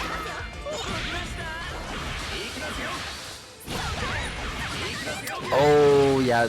Counter hit anti here for Fuzzama. That is going to be a big momentum shift in this round. Finds the low, straight into the attention. Oh, hungry coils mid combo for the. This is so much. Dude, this is sick. I'm sorry, I'm supposed to be a Fuzzama hater, but that was sick, man. That was a cool combo.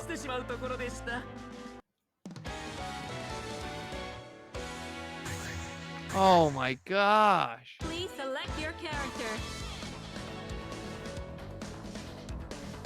Okay, back to character select. Do we think the Noelle is working? No, we do not. Fyre has given up on the Noelle, as this is our final opportunity to make a reset happen. Fuzzama, one game away from taking grand finals and winning for tonight. Team that has been left unchecked in this tournament. We were talking about earlier is like, you know, we have a lot of big names that are missing and a lot of strong players, but Fuzzama is like that one that was kind of on his lonesome. It looks like he's just dominating the winner side of the bracket and looking to dominate grand finals as well, as we have that one game lead here. One more game to go. Fyre's trying to make something happen, but unfortunately cannot score a hit as Fuzzama continues to control the pace of this set. Yep, well, it'll be, I think I'm gonna be but it'll be, you know, Kagura or nothing here, as Fyre is now locked in for the rest of the tournament. Well, at least until we get a reset, right? Or until With this round win here for Fuzzama, the reset is not looking good here. Full screen, super, close that one out. Fuzzama still has plenty of that OD gauge filled up, so we don't have a long amount of time to wait for that to recover. Are also pretty close as well, 1 pip remaining. It's a nice flash kick to start us off though, but not a lot of damage. Big momentum breaker, but Fuzzama still kind of stuck to Fyre like blue. Big JC connection though, that is one way to get us started. Yeah. Definitely mixing up the tempo here. Fuzz has been playing against the Noel for 3 games now. Fyre, big clapback. We got the big 8-second overdrive. Hey. Oh, doesn't get anything for it.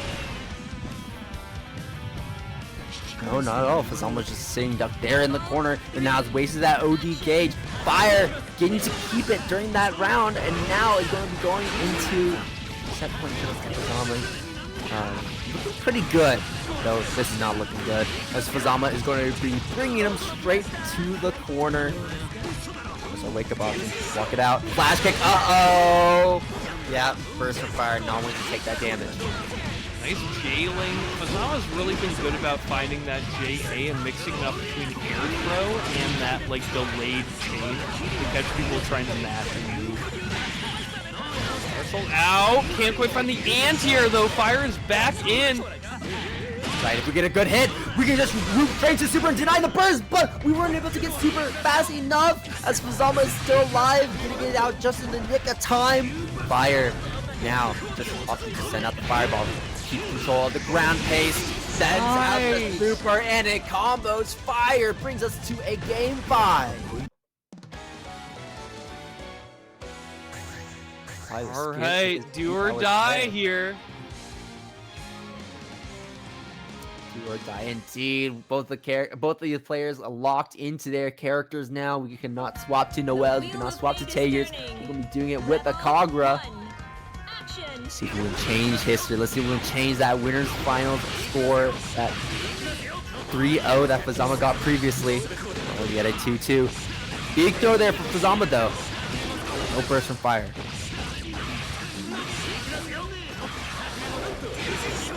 Oh god, yeah, okay, bursting that one though. Looking low on health. Gotta hope that we can make this round go by pretty slowly, but it looks like that will not be the case. Fuzzama really straight to the attention to make sure the scaling looks good. Kill almost for ODEA. Yeah. Maybe with active flow EA. Honestly, you have such a big life lead. I think you just try and win with the overdrive. You're without having to. Never mind. Fuzzama's just really good too at just finding a lot of small packet damage scenarios. So just finding like a straight hit off of a chain or a straight hit off of a JA, and then in that situation, I mean, we had such low health. There's not a lot we could have done if we did score those hits. Speaking of scoring hits, Fyre is doing exactly that to bring Fuzzama into the corner almost immediately off of round start. Fyre cannot be caught out here. I think Fuzzama's going to be going to kill that burst back. You probably save it for the next round at this point. Yeah. Right. Yeah, that was a Kagura round if I've ever seen one. 3-touch character taking down Fuzzama and bring us to final game, final round for the reset. All right. Fyre or Fuzzama?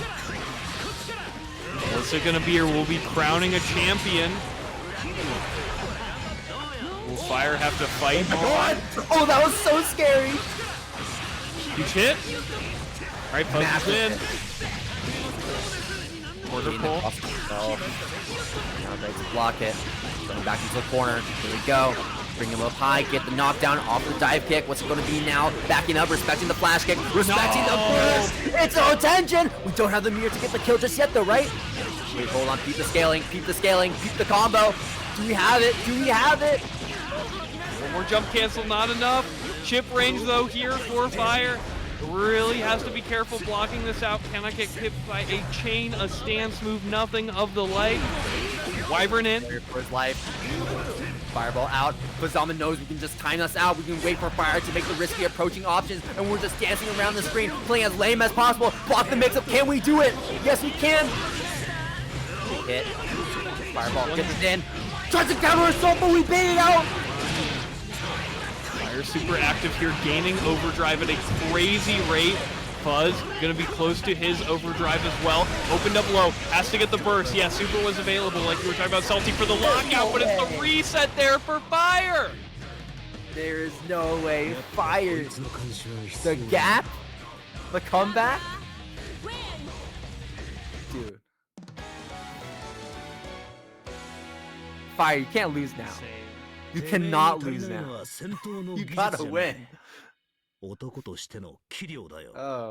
Oh my god. Well, now Fyre can swap character if they want to. After he loses the next one, right? Yeah. Yeah, but oh my god.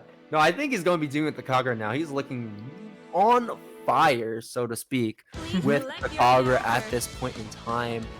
Taking those last two games, taking that comeback. Kagura character with such high comeback potential, but also the fact that he was able to block that all out and not take any single bit of chip from Fuzzama was incredibly impressive. Fuzzama can get so many really cheap chip interactions when it comes to chains, but I guess Fuzzama was just not playing patient enough, not playing lame enough, honestly. And got inside Fyre's ranges too often, but Fyre just being able to close that distance so effectively as well with really well-timed wyverns, really well-timed orbs, and now has reset the bracket, bring us to a 0-0 yet again. Folks, we have a set on our hands. That was insane. I mean, Fuzzama being mad at himself in the Twitch chat, saying that he absolutely should have played for the timeout more, did not have to be as aggressive as he ended up being. But now Fuzzama hitting the ground running here. Huge DP bait at the start. Yeah, Fyre going to be giving Fuzzama that damage on a silver platter in red critical health, and just like that, Fuzzama is going to be scoring a perfect here. That was his round to win. And clapping back to Fyre's previous perfect in the previous game. There's a Fuzzama's going to be taking the first round post reset. Ooh, the 6C round start, it hits. What an insane starter. Fyre's a sicko. Keep the damage off of that round start hit. Yo, we just get a perfect. The response to Fuzzama is perfect. Tell me it ain't so. Going back and forth here. About 6C though. OD activation, and we took the punish. Use the command grab. Here M as well.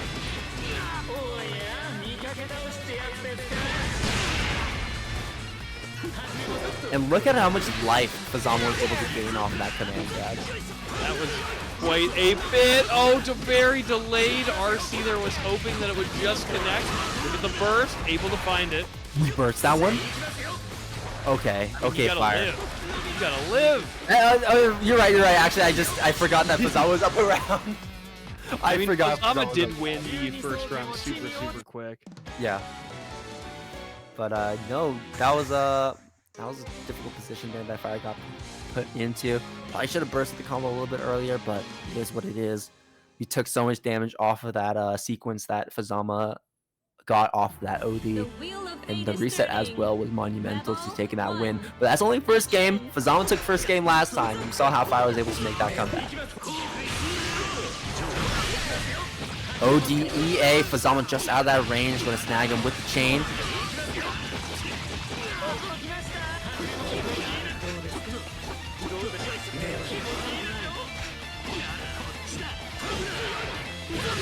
Oh, huge bait and no burst to get you out of it as well. Fyre's gonna be feeling the hurt here. That he is Fuzzama. Near perfect. There we go. We just go for a command grab again. Every single time Fyre is like anticipating the regular throw, trying to go for the regular throw, but the command grab is the one that's coming out instead. And Fuzzama's getting so much reward off of it. surprisingly going for that option a lot, very often. You don't see that very much when it comes to regular Fuzzama play.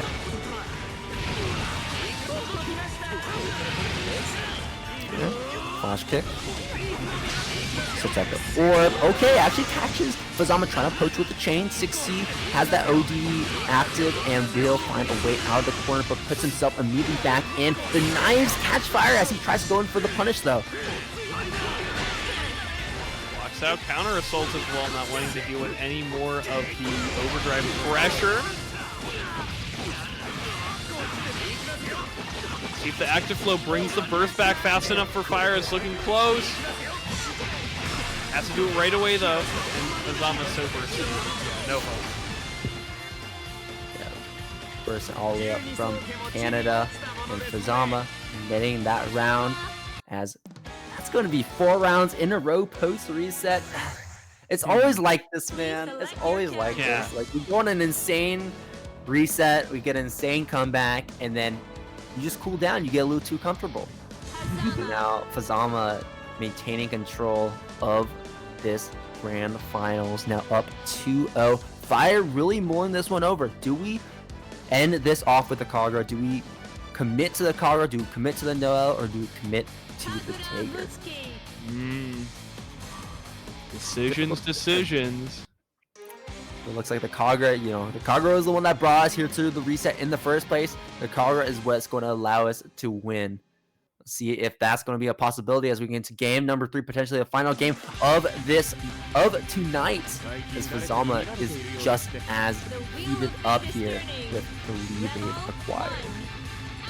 Let's see, Fuzz has been looking unstoppable after the reset. Deep within his soul, found out what he needed to be doing to beat Fyre here. Good block on the overhead. There's the throw. Yeah, these throws are working incredibly well against Fyre.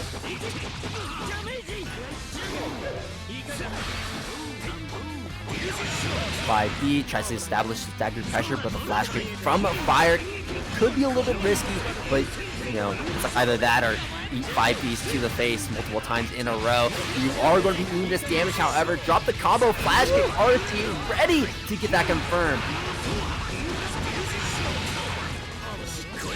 Hold on, try to bit off that kind of starter. Oh yeah, OD Hotenjin. Fuzzama Nobly does not have any reversals outside of OD that are true, but Hotenjin certainly is one once we have an OD prompt. And that is a magnificent starter, has plenty of years to finish it off with a full screen super. And Fuzzama now on tournament point, 5 rounds in a row. Will it be 6? Able to regenerate some additional overdrive due to that super's longer animation than the active flow Fuzzama got. Oh, huge mash out by Fyre. He's big. And make sure that Fuzzama stays in the corner after this combo. Okay, we're going to be finding that hit.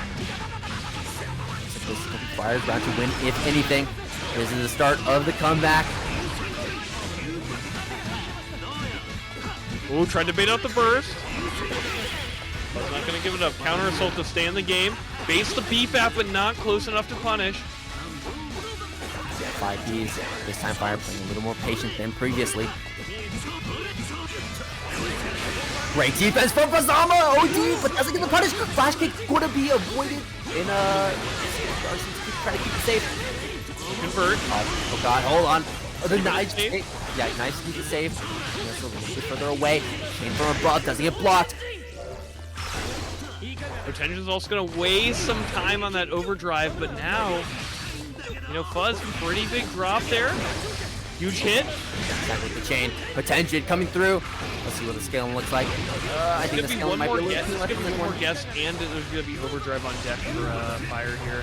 Right, but also the same can be said for Fuzzama. Burst is now back on the table for Fuzzama. We spend it using the OT, but the jump out there from Fyre going to be catching Fuzzama high, and that is going to be the finish as Fyre does not need to spend OD of his own.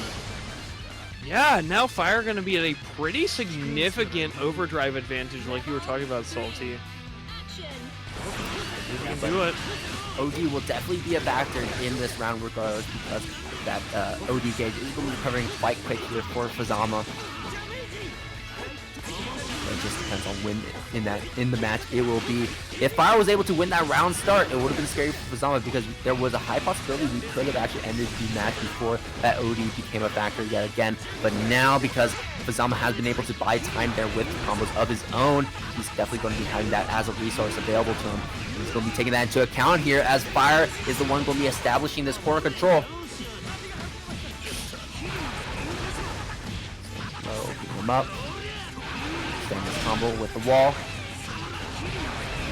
Lots of damage here for Fyre. Sends out the fireball. Not going to be hitting Fuzzama immediately there. OD activation. Tries him. Thinking he was at a safe range, but the fatal counter Hotenjin.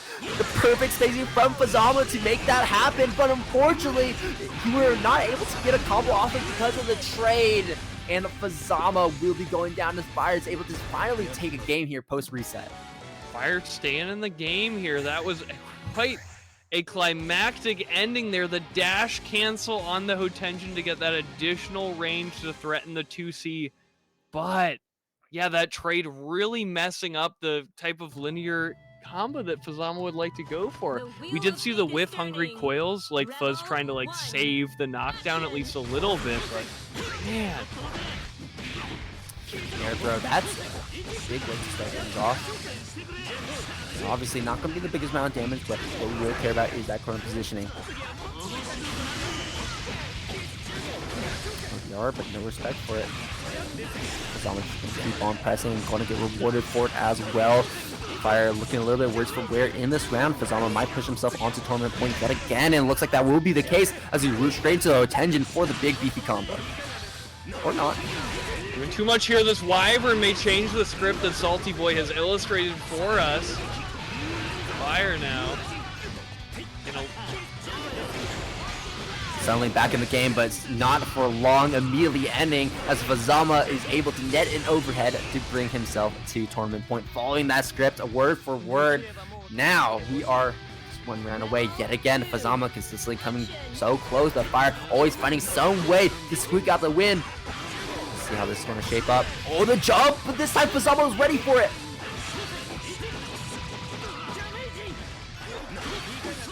Oh, and the burst bait. Oh no, the OD activation. Try to get a mix-up, but we were getting way too greedy there with that mix-up, and Fyre's going to punish him with that flash kick. This is going to hurt though. Hotenjin combo. Yeah, Fuzz was maybe feeling himself a little bit too much with that overdrive, but now, I mean, still just cannot be stopped. Walking into the corner to make Fafnir whiff. There's no way. There's no way. Fuzz keeps doing the coolest thing in the world and then flubbing the easiest thing in the world. It has been catastrophic. Combo, but we call that an American reset in these parts. Can we get the super off though? That burst is going to come at some point. No burst. Okay. We're not going to use the super at all. Woo! The 60 almost hit. God. The flash kick, the burst. Oh my god. Oh my god, no way. Is Fyre going to make a comeback in this round yet again? The buzzer beater, hold on. The flash kick again. How does he keep doing it? Fuzz is scrambling so much, bursting and then whipping that throw there. See if we can keep up the composure here. I mean, Fuzz has been getting such stylish hits. Has not been converting into the win just yet. Dash momentum 3C. Roll caught out. That was a really smart burst. We haven't actually seen Fyre use too many offensive bursts like that, but being able to just knock Fuzzama to the corner, knowing that Fuzzama is not going to have that burst available to him later on in this round, if we can just find one or two hits, and I think this might be the final combo to finish off this round. I think Fyre's going to bring us to a game 5. Fyre's going to bring us to another game 5. Game 5, here we come. Fyre has been staying in the game this whole time as we go to our next and final game. Each game in Grand Finals has been a Game 5.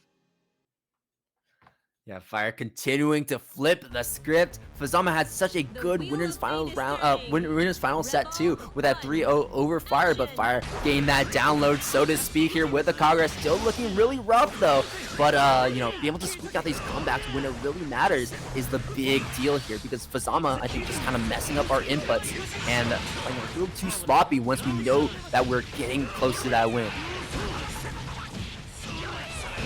Fyre's the one taking the lead.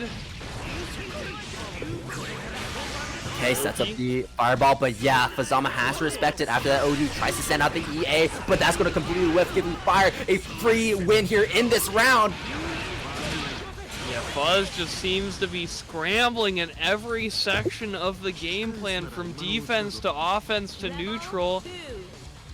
The house of cards is falling down for Fuzzama. Everything is falling apart. Fyre bringing things back from the very deepest bottom here. From the brink here. All right.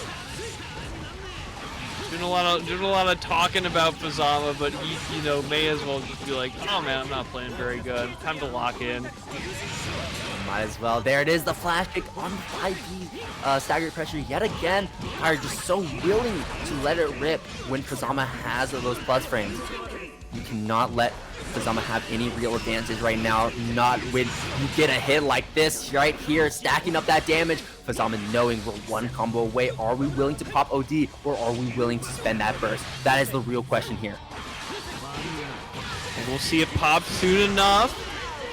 Ooh, I feel like Fyre was waiting to get that burst off, but did it a little bit too late, and because Fyre was able to get that Hotenjin connection and into the OD, that's going to be enough. This is insane. How much damage is that? 6.6? No way. Is he going to make another one of those crazy comebacks? Here's the sickoest wyvern you've ever seen in your entire life, folks. Are you ready?